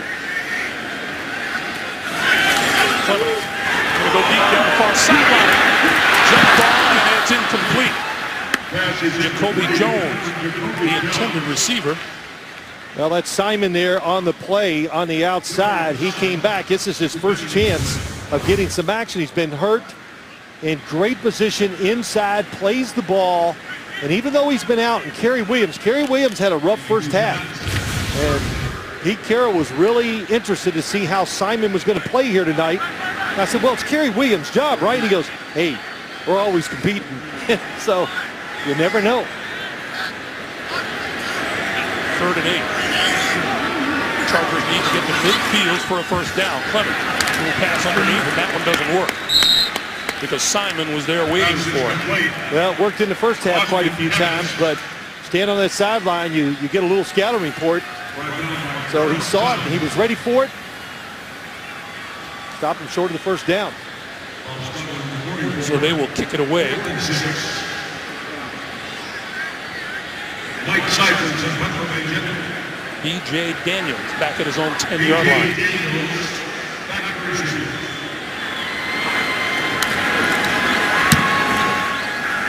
Seifert lifts it high and deep, and it's into the end zone for the touchback. So we'll come out to the 20-yard line. And that's where Seattle will get things started when we return to Qualcomm Stadium. Copyrighted by the NFL for the private use of our audience. Any other use of this telecast or of any pictures, descriptions, or accounts of the game without the NFL's consent is prohibited. Back in San Diego in the first offensive series for Seattle here in the second half. Russell Wilson still in the football game. That's right. Gave it to Christian Michael. And Michael nowhere to go. No gain on the play. It'll be 2nd and 10. Damian Square making the stop. The only touchdown of this game so far in the first half. Tyler Lockett. What a dandy 67-yard return this was, Phil. It really was. And what was impressive, like I said in the first half, that he read the situation and where his player was and where the defensive player was, and he made the right cut. Hey, fair enough, 1-2. Right. That's right. Wilson to throw on 2nd and 10. He's going to go deep.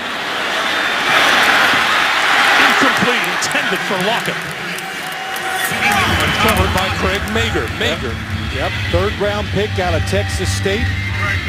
And a little slow start maybe when he came into this league, OTAs, but training camp just keeps getting better and better. And the Chargers, what do they really love about him? He's been here for quite a while now practicing, Greg. Nobody has yet to run by him. So that's a big deal. Not to give up big plays, to be able to play up on the receiver and not let him get by you. That's why he was drafted in the 3rd round. 3rd and 10.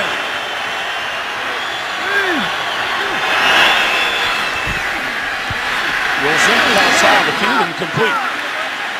And a penalty marker flies. Jermaine Kearse, the intended receiver, covered by Steve Williams.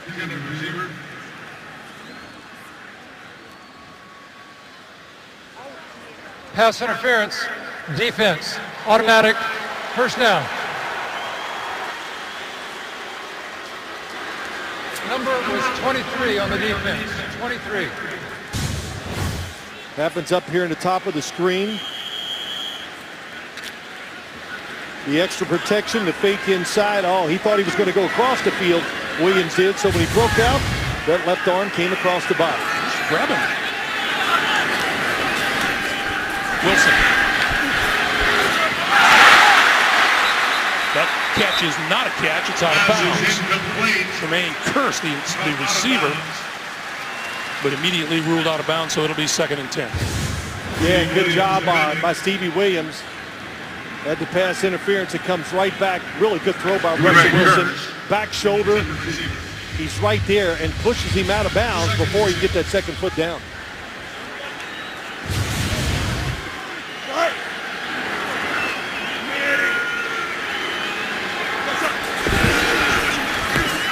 Try it on the ground this time, and this is Christian Michael, and Michael out close to the 40-yard line. In the first half of this game, Seattle's offense has not been that much to brag about. 4 punts and a field goal. No, it was a rough first half, and I think the speed, it always happens. It's training camp. It's the 3rd preseason game. You watch the San Diego Chargers. You played them last year. You can watch them on tape and think, but when you come out here, all of a sudden you go, wow, they're a little faster than they were last year. And I think it's taken Seattle a little time to get used to that. 34. Wilson, quick slant. And the Chargers say incomplete. The officials say that's complete at the 46-yard line. Ricardo Lockett.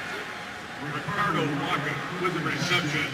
First down Seattle, 47-yard line. Hard to see, but it looks like he keeps his arms under it the whole time. And Seattle, the West Coast offense, 3rd and 5, situations like that, slant patterns, those quick look-ins, it's a staple of what they do. This is Robert Turbin, and Turbin across midfield to about the 47. You mentioned that game last year, Phil. Week 2, Seattle won it by a score of 30-21. Phillip Rivers threw 3 touchdown passes in that game. Yeah, San Diego won the game. I'm sorry, San Diego. That's okay. Yeah, Phillip Rivers, Antonio Gates, they were spectacular in that game and just made one outstanding play after another. The big thing I remember about it is how hot it was and how it really truly drained the Seattle defense. Yes, sir. On 2nd and 4, deep drop for Wilson. He's got time and he's going to go deep down the middle of the field. It is incomplete. Almost intercepted. Kevin Smith, the intended receiver, and Steve Williams was right there with a couple of other charges. Yep. Stevie Williams, good job. And Jimmy Wilson, the safety's back there. They keep extra blockers in, so the quarterback can try to get it over the top. Defense not fooled, and a good job staying deep. Russell Wilson, you got to make that read and think when you let it go in the air, are they going to be able to outrun the safety, get behind the defense? Good job by the defensive backs. So went for it all on 2nd down, and now it is 3rd and 4. And a whistle Timeout. and a timeout. Seattle. This is their first. So Seattle uses a timeout, stops the clock with 8:45 to play in the 3rd. The NFL on CBS is sponsored by Bud Light, the perfect beer for whatever happens. Geico. 15 minutes could save you 15% or more on car insurance. And by Ford, introducing the all-new Ford F-150, the future of tough. A nice look at some scenes from the Marine Corps Air Station in Miramar, about 10 miles from downtown San Diego. Miramar, home to the 3rd Marine Aircraft Wing. And we get back to play on 3rd and 4. Wilson to the sideline, got a first down and then some from Jimmy Graham. And Graham knocked out of bounds. Well, he's a nice big target for a quarterback, isn't he? Oh, he is, and he's got great feet. A little pick play on the outside. That's how he got. I was wondering, how did he get so wide open when it's man-to-man coverage? I didn't see that little rub. Really good job, good design. And it's a good thing he came open because Russell Wilson was under pressure that time by the outside pass rusher immediately. New set of downs just inside the 35 for Seattle. The pitch from Michael to about the 31.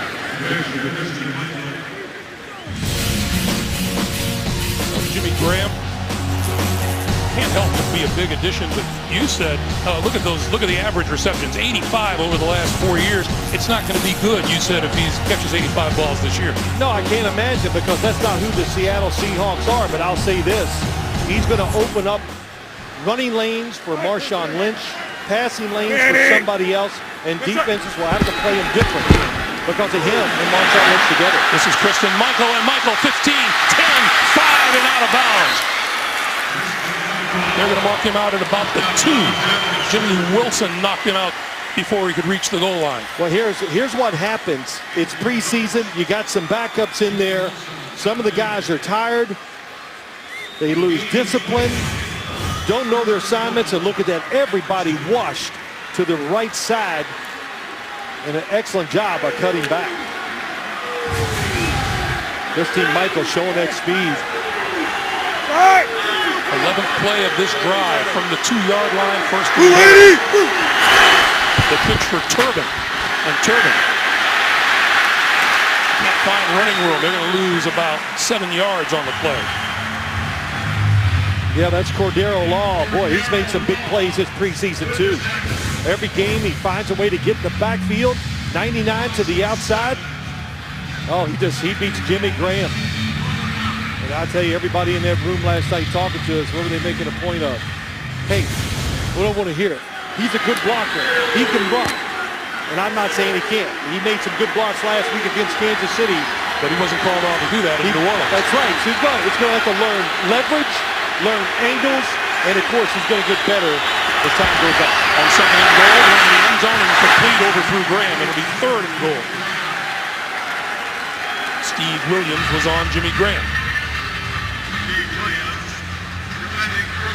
Good job by Stevie Williams.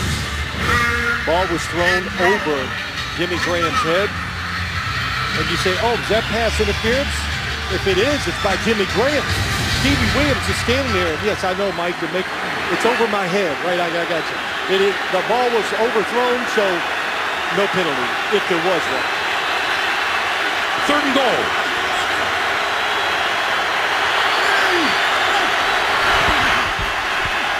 Wilson starts the scramble, rolls, throws, incomplete. Jermaine Kearse coming across the back of the end zone. Excellent coverage, scrambling quarterback, tough to stay with receivers when they make that second move. Even Jimmy Graham talked about it. He said, you got to be in shape because they run scramble drills all the time because Russell Wilson gets outside the pocket. He said he had never done that in New Orleans. A little in and out coverage against Jimmy Graham, nowhere to go. And of course, he's going to draw a lot of double coverage down near the goal line. Hauschka from 27 yards out. And it's good to give the Seattle Seahawks a one-touchdown lead. 6:18 to play, 6:17 to play in the third. 13-6 Seattle. As we welcome you back, a reminder, this fall, Academy Award winner Marcia Gay Harden stars in the new medical drama Code Black. Premieres Wednesday, September the 30th, only CBS.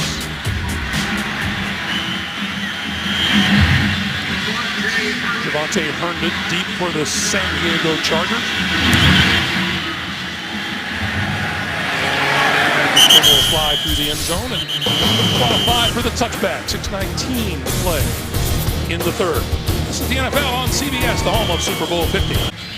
Well, the preseason is a great time to get the backups, their experience and their work on the field in game situations. Absolutely. And listen, Kellen Clemens, the backup quarterback here, you got a good football team, Greg.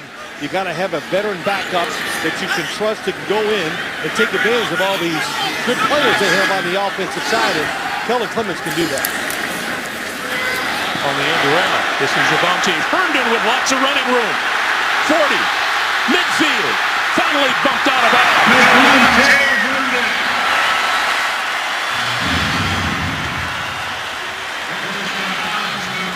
42 yards. The defense gets caught chasing the wrong thing. So if you watch them, they're going to go this way as the football goes around. So you play it fast. Well, that's a little blitz. That's even better. Nobody out front. All that running room and blockers too. Yes. So it was the perfect call. Caught him being aggressive and nobody with contain on the backside. This is Donald Brown. And Donald Brown finds room. Squeezes through. Down to the 32-yard line. I guess you would call Donald Brown the fourth running back in this group. If he's your fourth running back, you're doing pretty good. That means you got depth and you got talent in front of it. Very fast. Not a guy that's going to try to fake you out. He sees a hole. He is going to take off. Actually saw him play high school football. Yeah. He was great in New Jersey and first round pick out of University of Connecticut. 2nd and 4.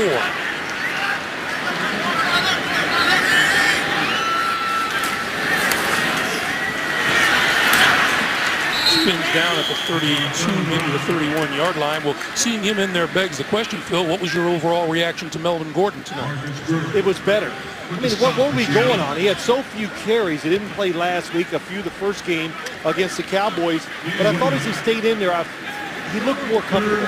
And I think they're going to be somewhat happy, but he's definitely got to go and be much cleaner, crisper, and take advantage of every yard in this lead, because there's a big difference, Greg, between 3rd and 6 and 3rd and 3. The clock to Herndon. Penalty marker flies. Javonte Herndon, penalty flag. Let's see what the call is. That's Brock Boyle, who I think hit Clemens. Pass interference. Offense, number 82. 10-yard penalty.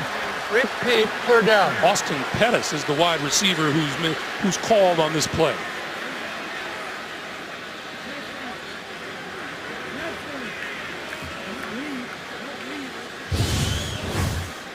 There we go. Let's watch Austin Pettis. Goes down the field. Oh, yeah, he's definitely made no contact, but he made Will Blackman go around him.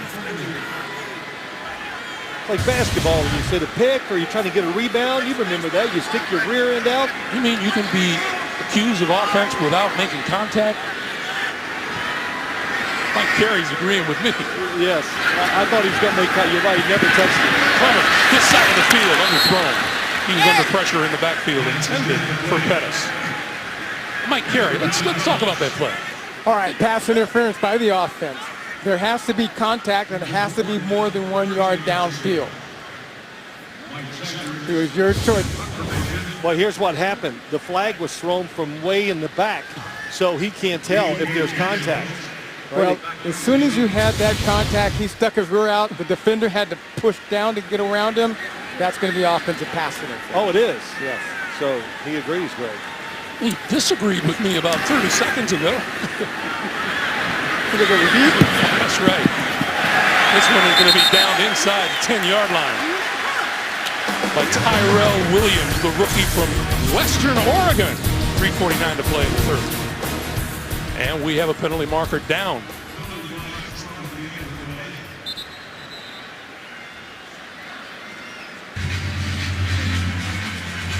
Back in San Diego, Chargers are going to punt it again after the call against them, illegal touching on the play, and we'll show you that just after this kick. Fair catch called for at the last second by B.J. Daniels. Now let's go back to that penalty, Phil. Well, top of the screen, Tyrell Williams. Here he is, number 6. He gets pushed out of bounds, and once he goes out of bounds, he cannot be the first person to touch the football. He has to establish himself back in the playing field. Somebody else can do something, then he can touch it secondly, but he can't be the first guy to touch it or put the ball down. I made that rule a lot harder than it should have been as I was explaining it. Sounded interesting. Yeah, it was good, yeah. That's probably how it was written in the rule book, because reading it's like trying to read Latin. R.J. Archer, first-year quarterback from William and Mary, is now running the Seattle offense. And the handoff, and right up the middle is Crispin Michael.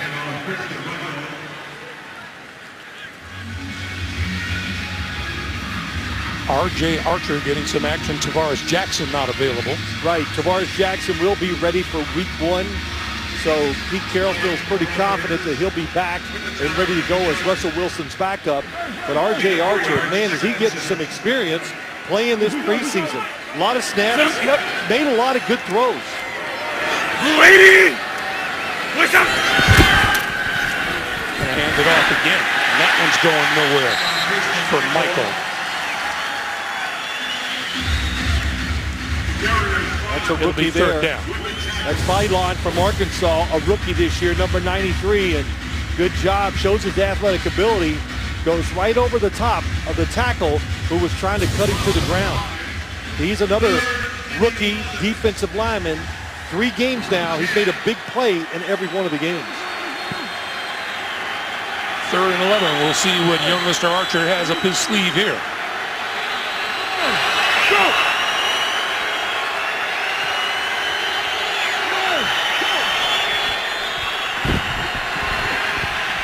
Penalty marker down in the backfield.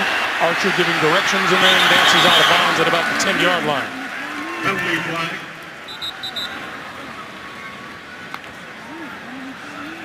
RJ Archer, the ball carrier. Next to Zuccotti, forced him out of bounds. Holding, offense number 66. This penalty has been declined. The result of the play creates fourth down. Keelan Milton guilty of the flag. Let's go down to Tracy, who has Philip Rivers with him. Thanks a lot, Greg. And Philip, first things first, how's the hand doing? It's good. It's good. I banged it. Wasn't real sure. You know, you immediately think it's the worst, but all's good. Had it been a regular season game, I'd still be rolling. All right. Well, this was the most we've seen from you this whole season so far in the preseason. Just 6 snaps going in. How did you feel out there? I felt pretty good. You know, there were a few drives where we got in a good rhythm. Obviously, you'd like to score some touchdowns. A few things we need to clean up, which I think is good. If it goes too smooth, you feel like you're there. So there's be some things we need to bear down and get cleaned up before the opener when we play Detroit. How about the addition of Stevie Johnson and Melvin Gordon? What you've seen from them so far? Well, Stevie's had an awesome camp, and until this game, he hadn't had a catch yet. So it was good for us to get in a little bit of a rhythm in the game. And he's really going to help us. And Melvin, it was going a little fast for him early. He settled in, and it's good. I just told him, actually, as a young player, it's good to have some things to clean up and keep building on. It's a long season, but I feel like we've gotten done to this point what we've needed to. Were you surprised that Seattle blitzed so much? It's a little uncharacteristic for them, but usually in the preseason the team has a blitz game, and evidently this must have been it. They threw a few things at us, but it was good. It was good. We did some good things, some things not so good, but all in all, it was good. Appreciate the time. Thanks, Philip. Thanks, Tracy. All right, Tracy, thank you. Holding penalty backs the Chargers up. First down at their own 20-yard line, 13-6 with 2:01 to play here in the third. And the give is to Oliver, and Oliver for about a yard. Talking with Philip, he and his wife are expecting their 8th child in October and their 6th girl. He's going to have no say in that house, none whatsoever. Oh, it's great. He doesn't care. He loves it. Nothing. Yeah. Listen, how many years you've been covering both of us since he's been in the league? Have you ever once seen him in a bad mood? No. Comes in the room, he's a little quiet for a few seconds, and then we go. Oh, yeah, can't wait to play. It's going to be great. It's incredible. His energy, you see it in the games. He shows it on the practice field every day, too. And I'm not sure there's anybody who plays harder when he's hurt than Philip Rivers. He just fights through pain.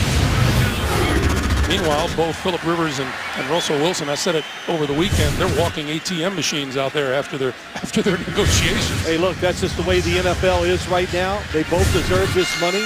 According to what's out there, how all the other quarterbacks are being paid. Philip Rivers been in the league a long time, only 33, and he's a young 33.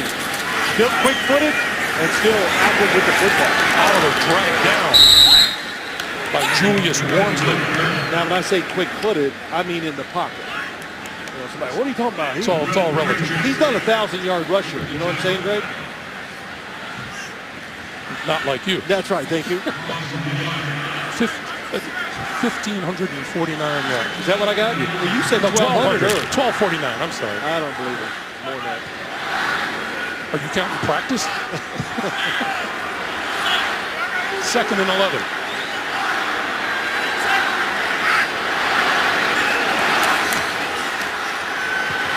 Clemens pulls it down, got rid of it, and this is Oliver. 30, 50, 40, and now the 30, and there he goes down the sideline. No penalty flags on the field.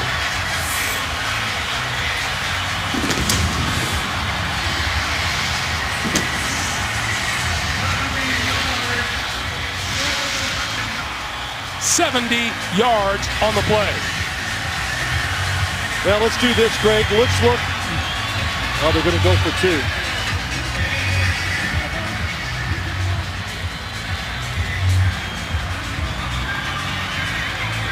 Clemens looking to the sideline, and he's going to stay in there, and they are going to go for 2 from the 2-yard line. Right, they don't want to tie the game up. They want to get the lead here. If this is a regular season game, there's no question they're going to kick the extra point.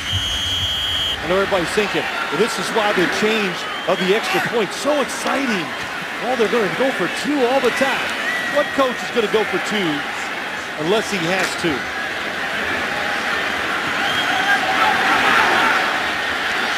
Oliver is in the backfield. He's got number 86, Kyle Miller, up ahead of him. Oliver. And he's not going to get there. Dragged down by Brock Coyle.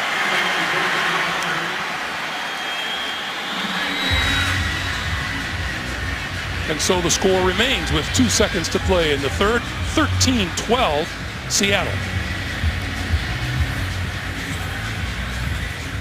Well, Greg, let's go back and look at the touchdown. How does it happen?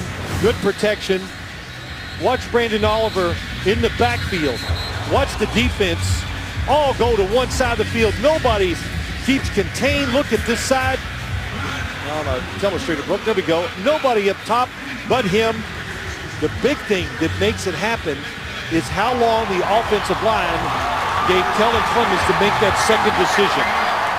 This second offensive line for San Diego last week, they're playing the Arizona Cardinals, and it was nothing but blitz every play, and they picked it up almost every single time. Kellen Clemens, of course, he likes that. That's a little reminiscent of when Darryl Sproles was running little catches out of the backfield. Well, a lot of times you see him run, it looks like him.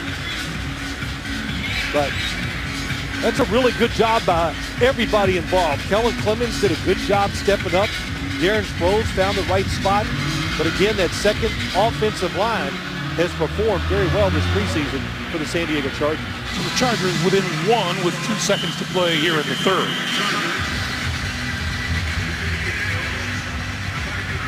B.J. Daniels in the end zone. And he will run this one out from about 8 or 9 yards deep. Breaks it to the outside. He's going to be dragged down and out of bounds at about the 15 or the 16-yard line as the third quarter ends. 13-6, 13-12 Seahawks. Back after this message. And a word from your local station. So when last we spoke, there was an offsides called on the kickoff, and the Seahawks have chosen to have the Chargers re-kick, so there are still 2 seconds remaining in the third quarter.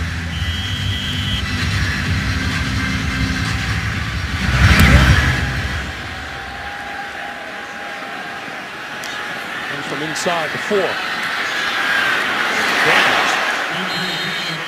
And Daniels just across the 20-yard line.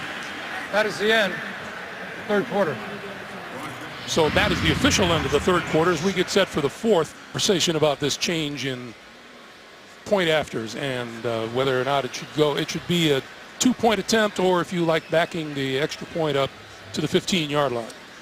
Personally, I do not like the fact that they backed it up.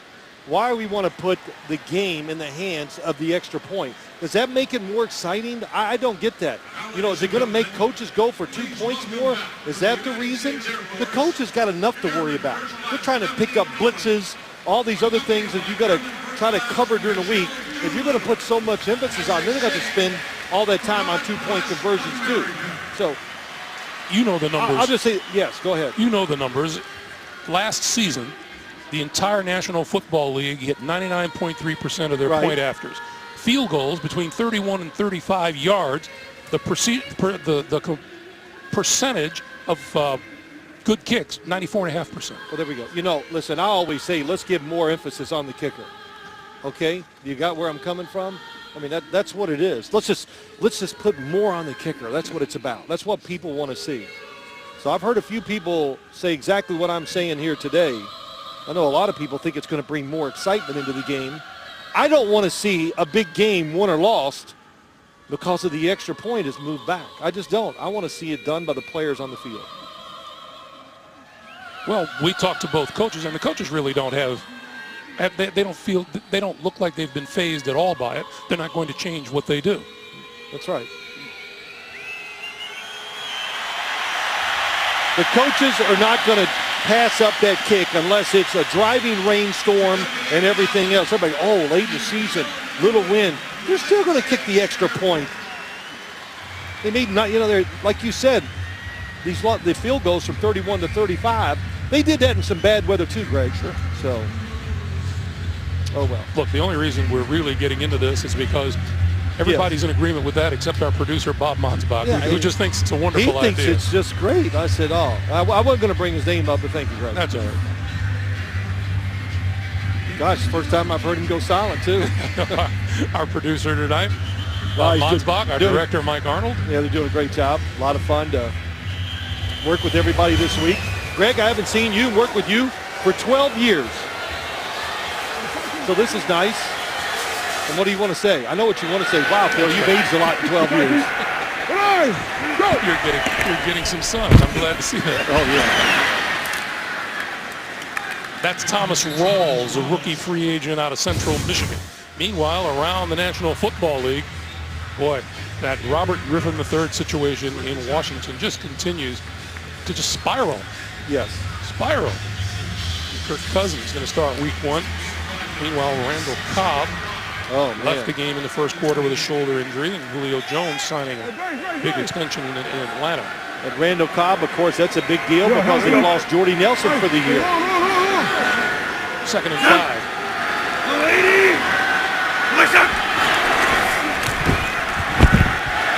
Archer throwing.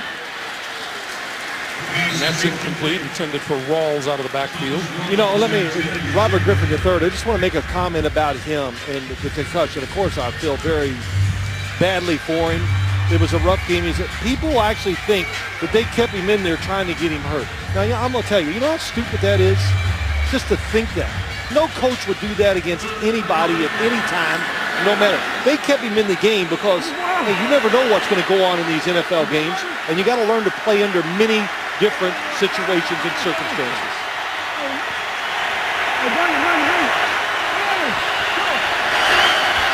On 3rd and 5, down the far sideline, incomplete. Penalty marker thrown from the center of the field. Kason Williams, covered by Craig Mager. Yeah, that covers look good from here. Pass interference. Defense number 29. Ball will be placed in spot of the foul. Automatic first down. Mager is the 3rd round draft pick out of Texas State. Yeah, replay always kind of makes me change my mind. Watch at the top of your screen. Mager's number 29 covering the receiver. Watch him grab his arm. There, the pull. So that was a good call.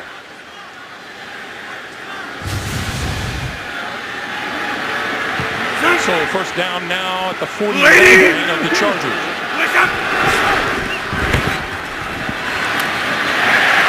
Thomas Rawls hit hard after about a 1-yard gain. Just one more thought on Robert Griffin III, Phil. Right. Nobody wants to see anybody injured, but with the injuries, do you kind of feel like the clock is really ticking on him in this situation in Washington? Look, so much happens, and everything changes so fast. Last year, everybody thought his career was going to be over. It came back to him in the late in the year. He was going to be the starter this year if he doesn't get hurt, most likely. So his time is not up in Washington, I don't think.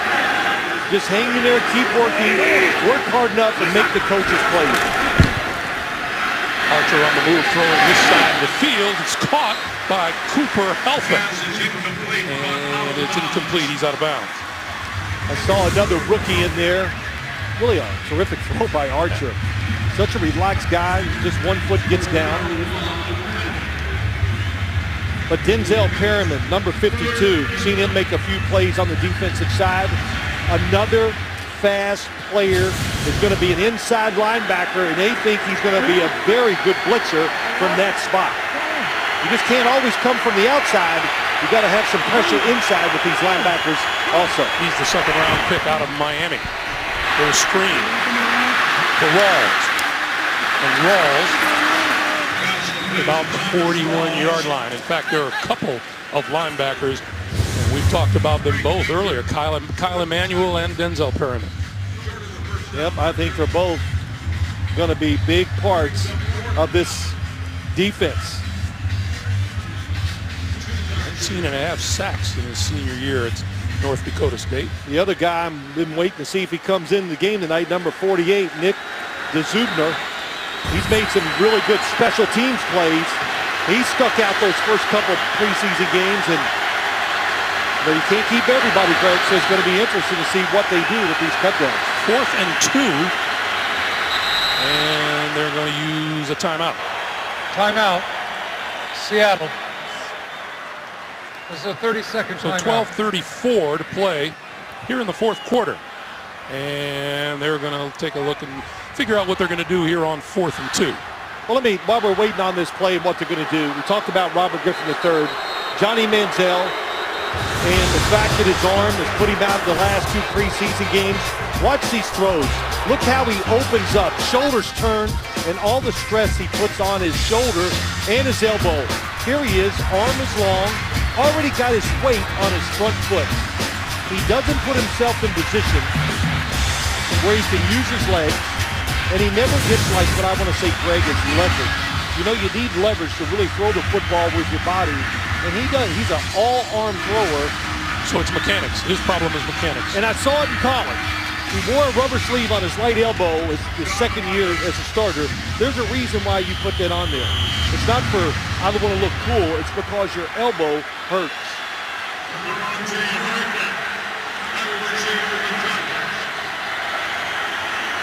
You got to sit back to throw the ball in this league, because that's how you drive it with power. Herndon, fair catch, and makes the catch at the 10-yard line. So we have just under 12 and a half to play here in the 4th quarter of a 1-point game.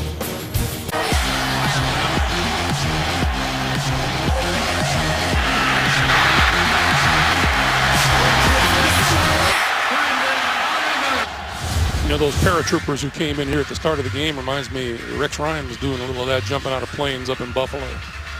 Good for him, because I'm never going to do it. No. What do you call it? My days of looking for thrills, that's over. Jumping out of a plane?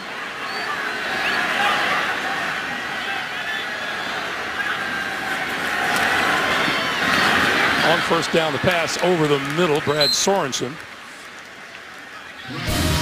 Meanwhile, September 13, the NFL on CBS kicks off the regular season doubleheader action featuring the Ravens and the Broncos. It all begins with the team that'll take you all the way to Super Bowl 50. JV, Tony, Bart, Coach, and Boomer on the NFL Today, presented by Southwest Airlines here on CBS Sports. Brad Sorensen, second-year quarterback from Southern Utah. And the catch is made at about the 20-yard line by Tyrell Williams, the rookie.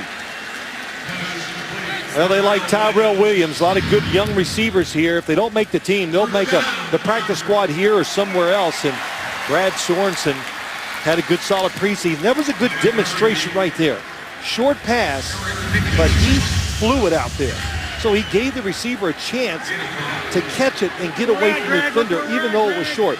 Throwing the ball well, really has a powerful arm. Spins it really hard, so it makes it easy for wide receivers to catch. Throws a bullet short of the 30-yard line. Tyrell Williams again. You know, I got to tell you, this reminded me of the stuff of falling out of planes. You heard that line, you don't need a helmet to skydive. You need a helmet to skydive twice. Okay.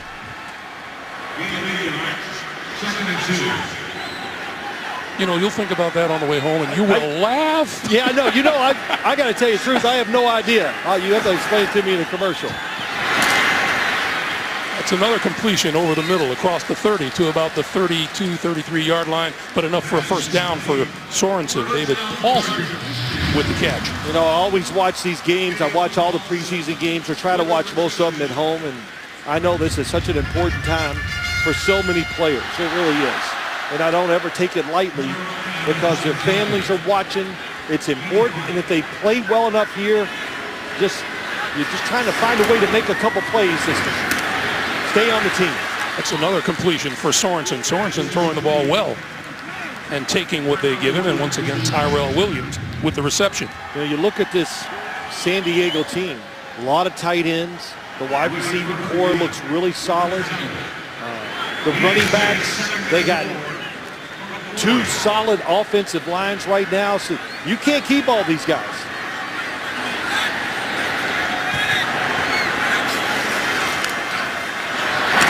That's another completion across the 45 before he's pushed back.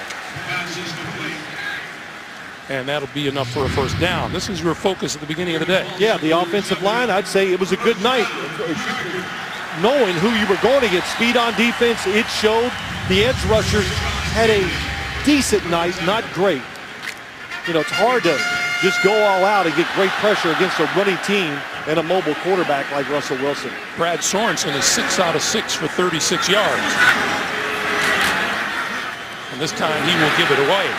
This is Dramus Smith, and Smith bulls his way inside the 35 to about the 34, maybe the 33-yard line.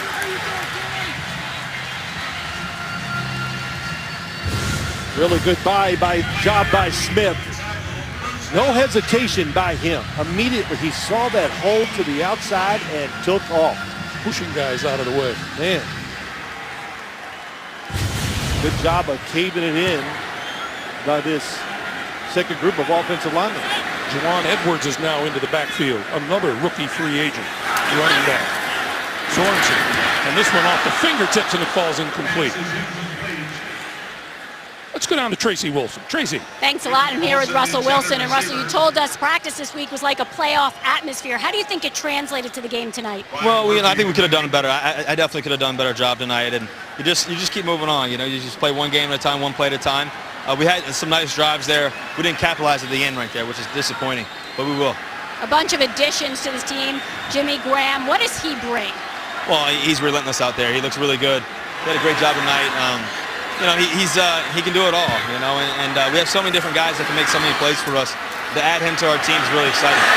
How great was it to see Tyler Lockett once out there again, displaying his speed? Well, he's electric, and we're going to need him sometimes to make some big plays for us. He's a special player.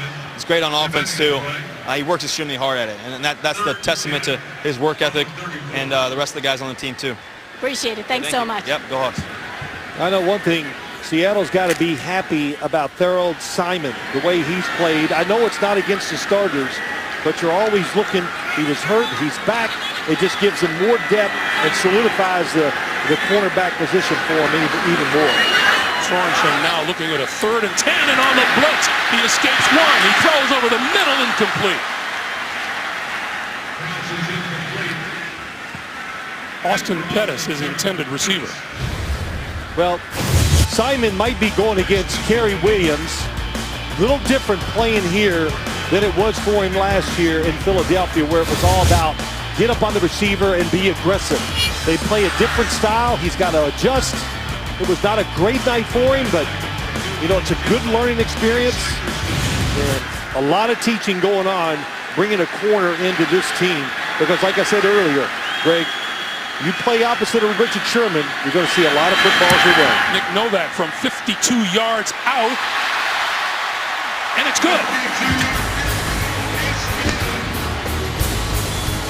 So Novak, the 34-year-old veteran, in a battle with 24-year-old Josh Lambo, and Novak nails the 52-yarder. The NFL on CBS is sponsored by Just for Men. Great-looking hair made easy, just for men. Corona, who invites you to find your beach. And by AT&T. AT&T and DirecTV are now one, bringing television and wireless together. Yet another definition of moonshine. Kevin Smith is deep. Kevin Smith is going to run it out of the end zone. 15. 20, 25, breaks to the outside, comes back inside, 40, and all the way out to midfield. Great return by Kevin Smith.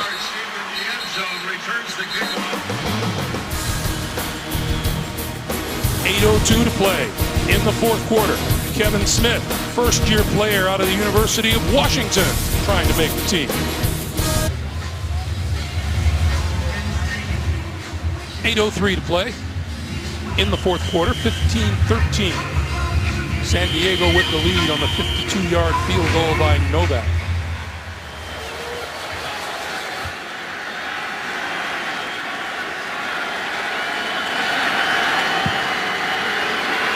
R.J. Archer calling the signals for the Seahawks.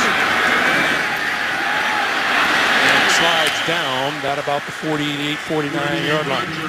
Talk about Seattle and what we were looking for at the start of the night and how it looks now. Yeah, the offensive line, we didn't get to really talk about it enough because they weren't on the field. The shifting around, the 3 new positions, Justin Britt going from right tackle to left guard. I would be happy with what they did here tonight. Jimmy Graham, they're going to show more and more of what they're going to do with him when the season starts.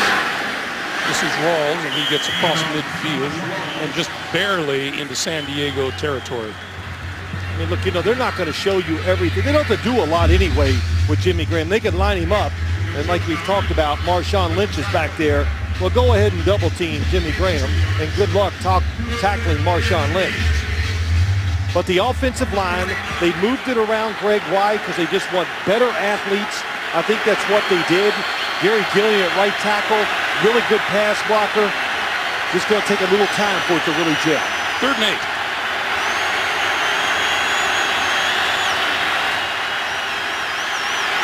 Hit from behind. Ball is on the ground. Chargers say they have it. And they do. Ryan Mueller on the hit. Underwood gets the recovery. Field with a fumble recovered by San Diego. Was his arm going forward? That's important. Up top of the screen. Previous play is going to go under review. It's going to be an incomplete pass. He controlled the football as his arm was going forward. I think. That's what I'm guessing right now. Wow. We're going to bring Mike Carey in to tell us about whether this pass is a completed pass or a fumble. Well, the key you're looking for, does the quarterback have clear control when his arm starts going forward? He does. This, in my opinion, would be reversed to an incomplete pass. Even though his arm was hit before it came forward, he had complete control. Let's listen to Tony. After reviewing the play, the quarterback's arm was going forward, therefore it is an incomplete pass. It will be Seattle's ball, 4th down, and 8 yards to gain at the 49 and 3/4 yard line. With the game clock operator, please reset the game clock. Mike, I think you're right. It's clear. He had control of that football as his arm was going forward. And that's a difficult thing to do. Here's what's scary. Your starting right tackle gets rolled up from behind. Man, they just made that move. He had a good week last week against Kansas City, against a really good pass rusher, and I would be shocked if Gary Gillian is back in the game after this. Devontae Herndon is back at his 10-yard line.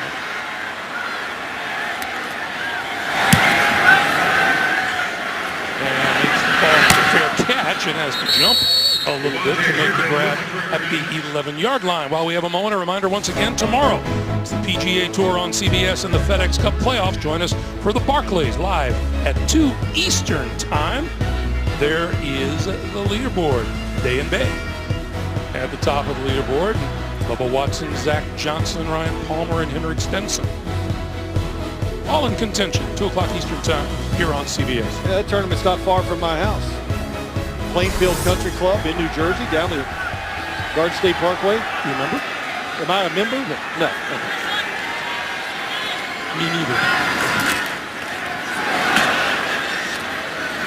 Across the 10 out to the 13-yard line is Jawan Edwards, rookie free agent running back out of Ball State. And the clock continuing to move, coming up on 6.5 to play.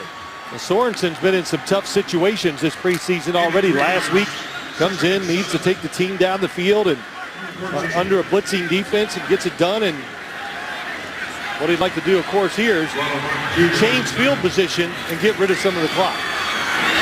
That pass tipped in the air, incomplete. Looked right, came back to the near side. And Ronald Martin Jr. was getting in the way. Yep, he looked right, turned left, finds him. The throw was really good. The problem is when you throw it like that in tight coverage and it goes up in the air, usually you just got as a quarterback, start running, getting ready to make a tackle. Or trying to. 3rd and 7. Sorensen needs 7 yards to keep this drive alive. Looking right all the way, throwing incomplete. Austin Pettis once again targeted. Yeah, it's Johnson on the coverage. Well, that's a good look. Trying to throw a back shoulder. Austin Pettis didn't do a good enough job of selling it up the field. to make the defensive back Johnson turn and run.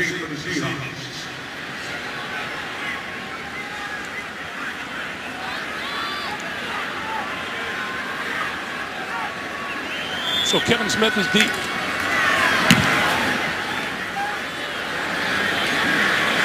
And will field this one at his own 27-yard line. Back to the 40. And out of bounds, short of the 45. Let's go down to Tracy Wolfson. Well, Greg, fans here in San Diego, they're confused, they're frustrated with the uncertainty about the Chargers' future here in this city. Speaking with several people around the league, it's a very fluid situation. Basically, the Chargers have three options. Build a new stadium, which they've been trying to do for 14 years, but there is still a lot of politics around that. Share a stadium with another team in Carson, California. That team would most likely be the Raiders. Or be a tenant in the St. Louis Rams, Inglewood, California talk. The league is meeting in October where they will discuss this, but the league doesn't expect to have something conclusive till about the end of the year or the beginning of next year. But still, fans here are just wondering what the future holds for the San Diego Chargers. Right? All right, Tracy, and you get the feeling, and we were talking with Dean Spanos of the San Diego Chargers, that they're not even close to even approaching a resolution of the problem. Yeah, listen, everything is unanswered. I think that by everybody, the NFL, the city here, everywhere, it's just so much is going to have to happen. It'll work itself out. I'm not sure it will work itself out even this year. On 2nd and 11, locking it down the sideline, that's incomplete. Can I just complain about something for a second? Go right ahead. Why is it when you go to sporting events, because I go to some Met and Yankee games, why do every time there's just a little bit of a lull, they gotta blare the music so loud? Like, am I that problem where I have to be entertained every second?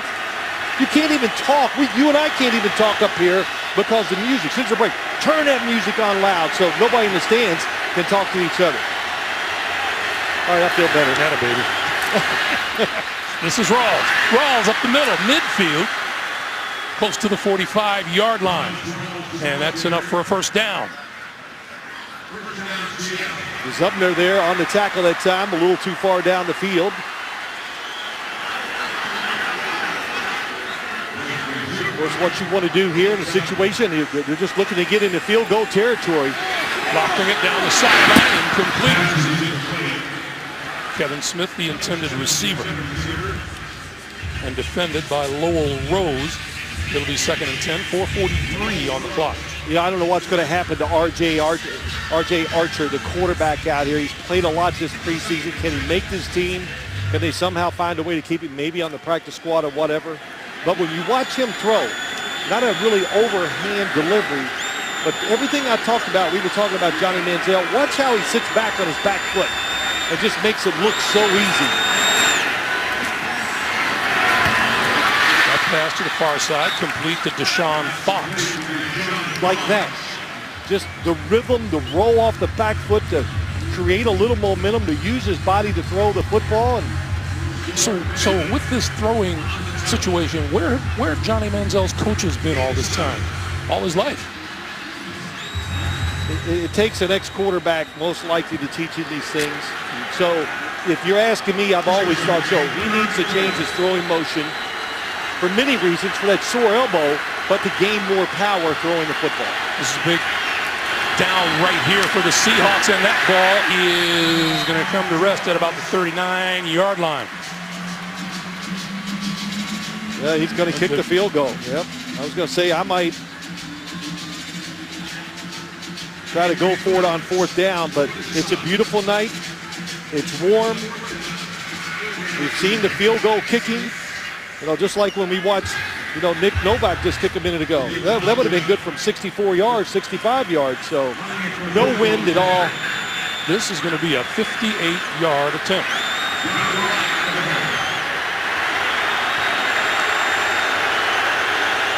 Hauschka from 58 yards on the way. Just short. This field goal will be brought back to the spot of the kick. And that will result in some really good field position for the San Diego Chargers. Well, they're trying to win the game. He got underneath that. You could tell how hard the football is spinning. So he kicked it just a little too low on the football, made it spin hard, took some of the yardage off of it.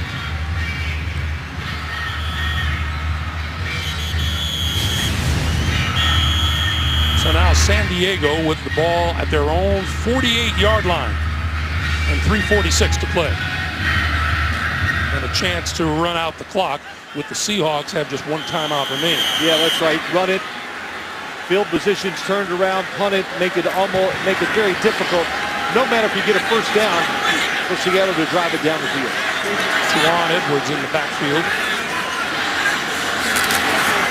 Edwards with the handoff, and he's going to get nailed and lose about 3 on the play. T.Y. McGill back in the backfield.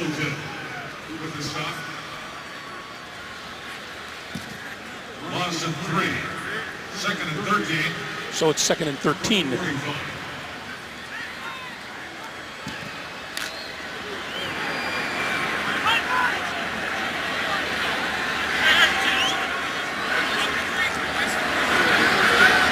As we come up on 3 minutes to play.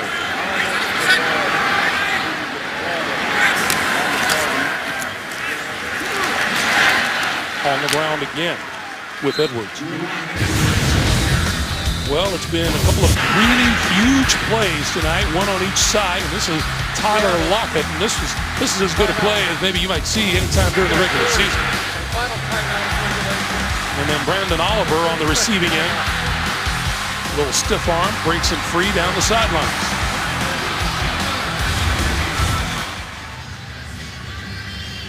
.135 rushing yards for the Chargers to 105 for Seattle.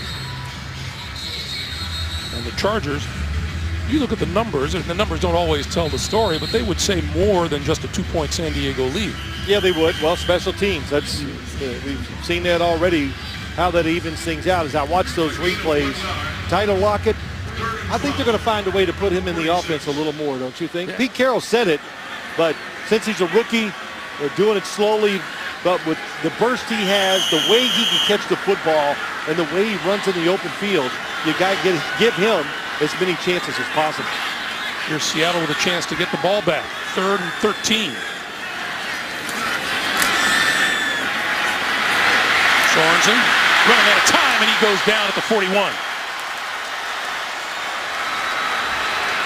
That's Greg Scruggs, the 4th-year D lineman out of Louisville. Yeah, good protection, but Scruggs just stays with it. Just keep hustling. And here, Sorensen, you got to know, break the pocket. It's 3rd and long. As he breaks the pocket, once it kind of breaks down, then you have a chance to throw it down the field, maybe pick up the first down. Kevin Smith back at the 10-yard line. Kevin Smith,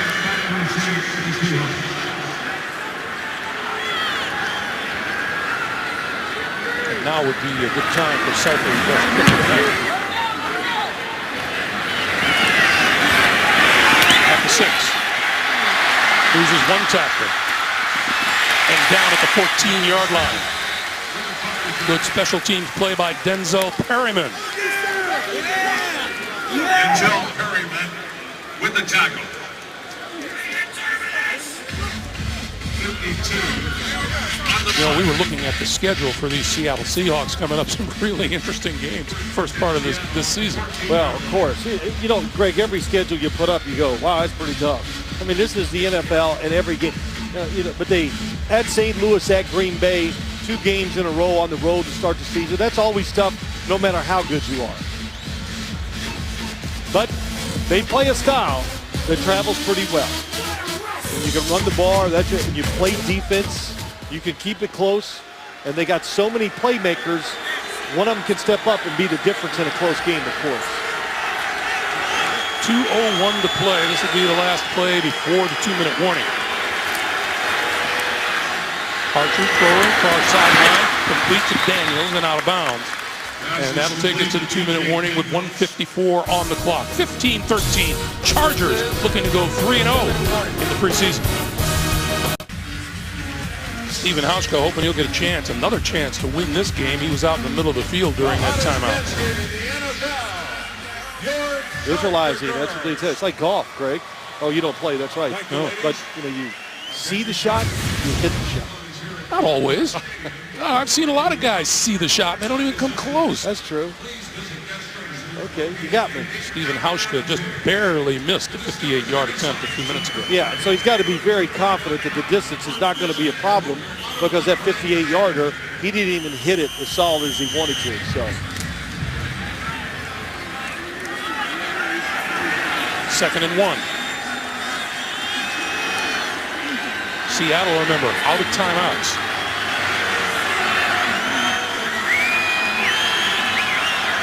Blitz from the right, comes through. Throwing far side, incomplete. It'll be 3rd and 1. Deshaun Fox, the intended receiver. That was really good timing. Here he comes from the slot. Oh, he comes down here at the bottom. But the good thing, as I talked earlier, it's about timing. Wait till the last second so the offense can't make an adjustment and get there. As for Manuel Esprilla. Esprilla. Yeah. Gotta admit, I wasn't practicing that name. 3rd and 1. Got the first down and then some. This is Rod Smith. And Rod Smith with the first down out to about the 33-yard line. Yeah, to get organized and run the play. Don't rush it. Still plenty of time to gain about another 30 yards. Archer out of trouble, looking, and going to go out of bounds at about the 35. Archer. Well, good job. Like I said a couple times earlier, Archer, a lot of time this year so far. Tavares Jackson getting hurt in that first preseason game. So when Russell Wilson's done, he comes in and gets a lot of action. And you can even see it in him, Greg. He's got poise. He's not rattled. A very relaxed thrower. 2nd and 9.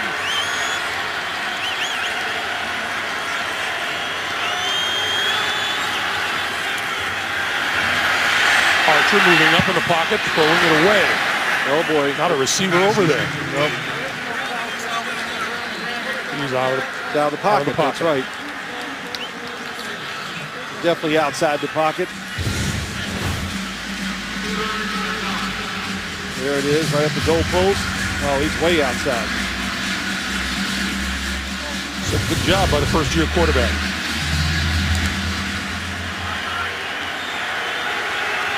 I think as you look at this here, I'm interested to see what San Diego does. Are they going to sit back and play zone? That's what it looks like. That's the best thing you can hope for as a young quarterback.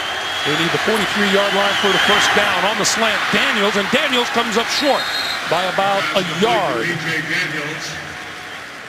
So on 4th and 1, Seattle looking to keep this drive alive. Yep. Short pass to pick up the first down. Of course, you could run the football. Still, plenty of time. Run it, get the first down, then spike the ball. 55 seconds to play. Archer throwing. Sideline. He's got his man. Midfield, 45, 40, and knocked out of bounds. Kason Williams. What a throw. 4th down. Stood back there and relaxed and makes the throw right on target. What a good job by Williams, just fighting the defensive back off. That was Lowell Rose on the coverage. Excellent throw by Archer.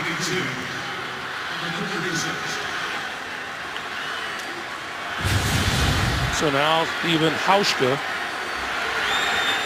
right now looking at about a 53, 54-yard field goal. Well, San Diego challenged the receivers, and the quarterback and receiver won that time. This is Smith moving it to the center of the field at the 35, and now San Diego uses a timeout to stop the clock with 39 seconds remaining. 30-second timeout. Well, they were going to clock the football. Seattle was. Now, with this timeout by San Diego, they might try to pick up more yards.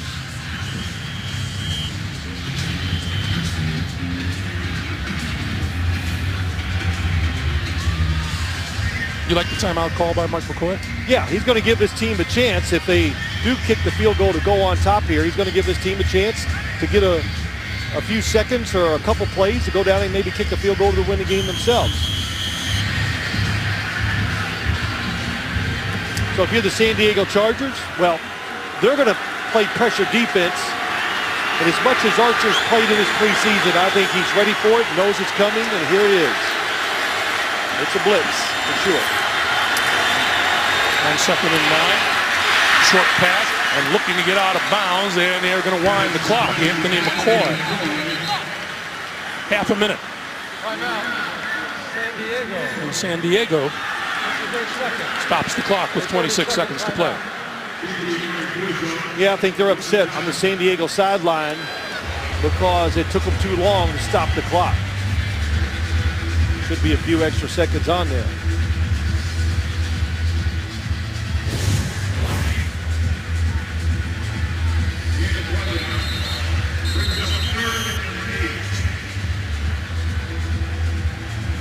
So he's out of bounds. Right there, 35 seconds.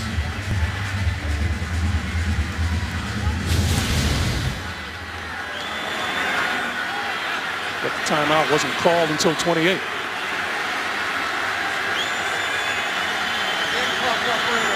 Please put 31 seconds on the game clock. 31.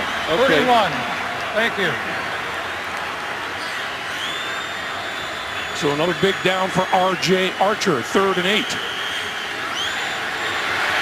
If they don't get the first down, the short, completed pass, the field goal unit, well, they'll probably call a timeout, so they won't have to hustle on the field. Going sideline, dive, no, but his penalty marker's down. And it is against Seattle. Look at Pete Carroll on the field. Pass interference, offense, number 5. 5-yard penalty, repeat, 3rd down. So that backs the Seahawks up 5. Well, it's an ex-quarterback, B.J. Daniels, in the slot. 10-yard penalty. And he extends his arms, watching here in the slot as he goes up the field. Boom, that push-off, that's a good call. So 3rd and 18. They need the 26-yard line for a first down.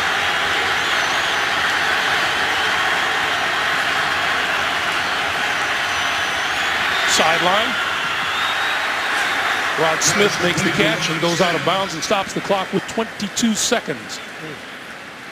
Almost the exact same kick, Greg. Yeah. This one might be a yard farther.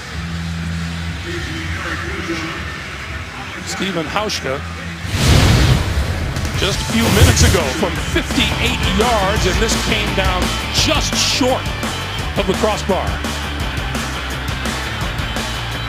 And you said you could tell the way the ball was spinning, he got under it. Yeah, it was spinning so hard, you know he didn't kick it at the right spot to drive it. I'll be very surprised if he doesn't have the distance here to get there. This one's from 60.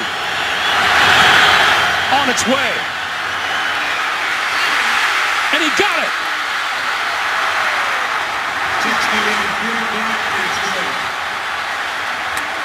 Stephen Hauschka from 60 yards out. 12 seconds on the clock, and Seattle has a 1-point lead. Listen to the crowd. Isn't it amazing how many Seattle Seahawks fans came down here for a preseason game? Of course, San Diego, not a bad place to come to. But as you watch this game tonight, Greg, is this just typical Seattle? Yeah. They just know they're tough. They can play for 60 minutes, and they find a way to win, even in a preseason game. And it didn't make it by much. Nope.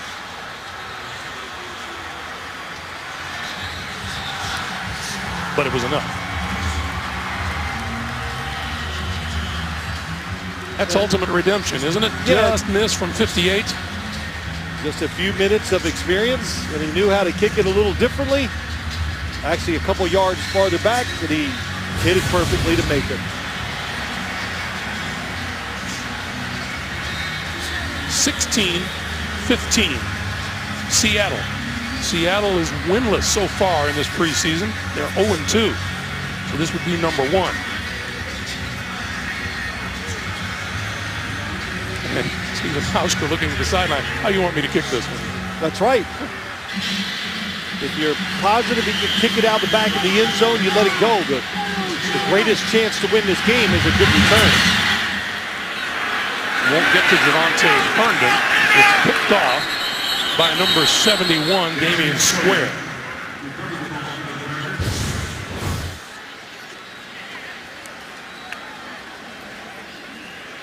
Just made it. Stephen Hauschka's career long during the regular season, 58 yards. So the Chargers now 1 timeout and 14 seconds on the clock. Well, what you do is you hope you got one play, a couple plays, but you're looking for something that gains about 15 yards so you have one chance to get that second throw in and maybe get a long field goal. Try yourself. Sorensen. Deep. Tip. Incomplete. They ran the exact play that the Denver Broncos ran against Seattle to get them into overtime last year in the regular season. Inside receiver followed the outside receiver, but that time the corner, Simon, came off of his guy and knocked the ball down.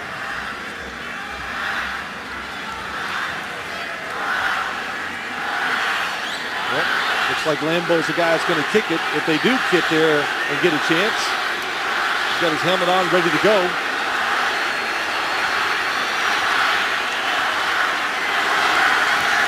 On second down. Over the middle. That is incomplete with 1 second to play. Tyrell Williams scooped it off the turf.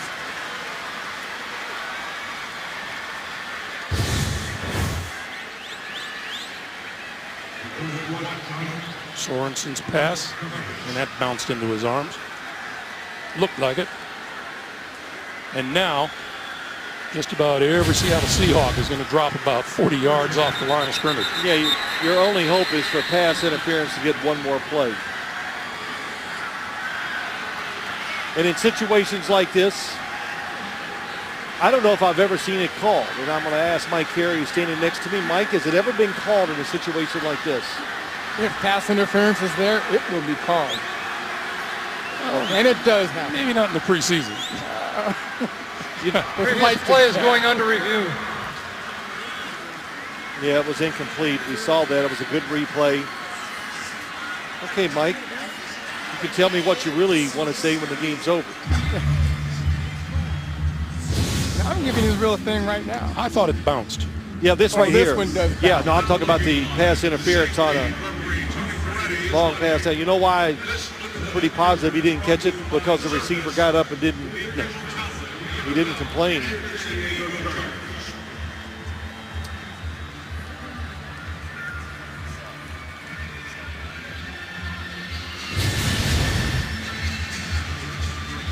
San Diego still has 1 timeout remaining and 2 seconds on the clock. Well, if this is ruled a catch, they can call a timeout. Oh yeah, definitely hit the ground and turned over as it hit the ground.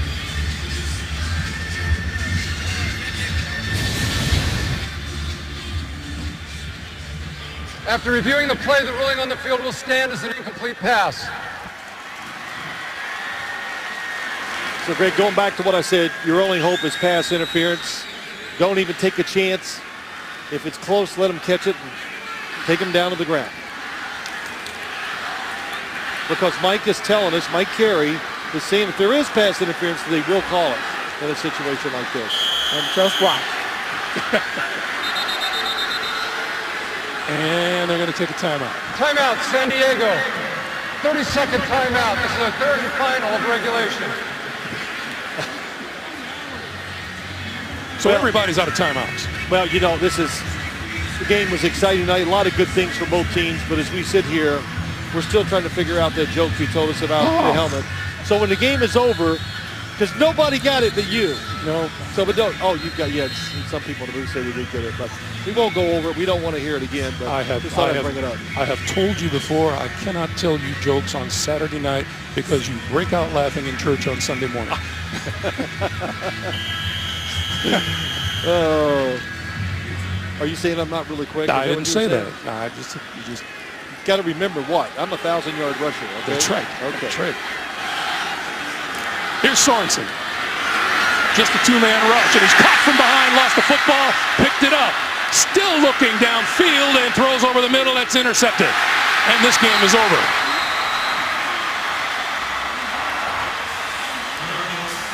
And we have a penalty marker.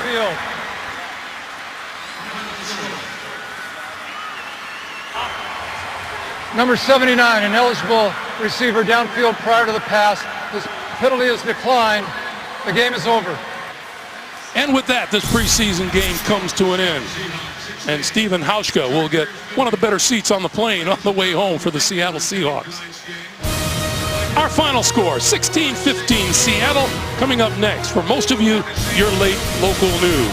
For Phil Simms, for Tracy Wolfson, for Mike Carey, and for all of our crew here in San Diego, I'm Greg Gumbel. So long from Qualcomm Stadium. You've been watching the NFL on CBS, the home of Super Bowl 50. Good night, everybody.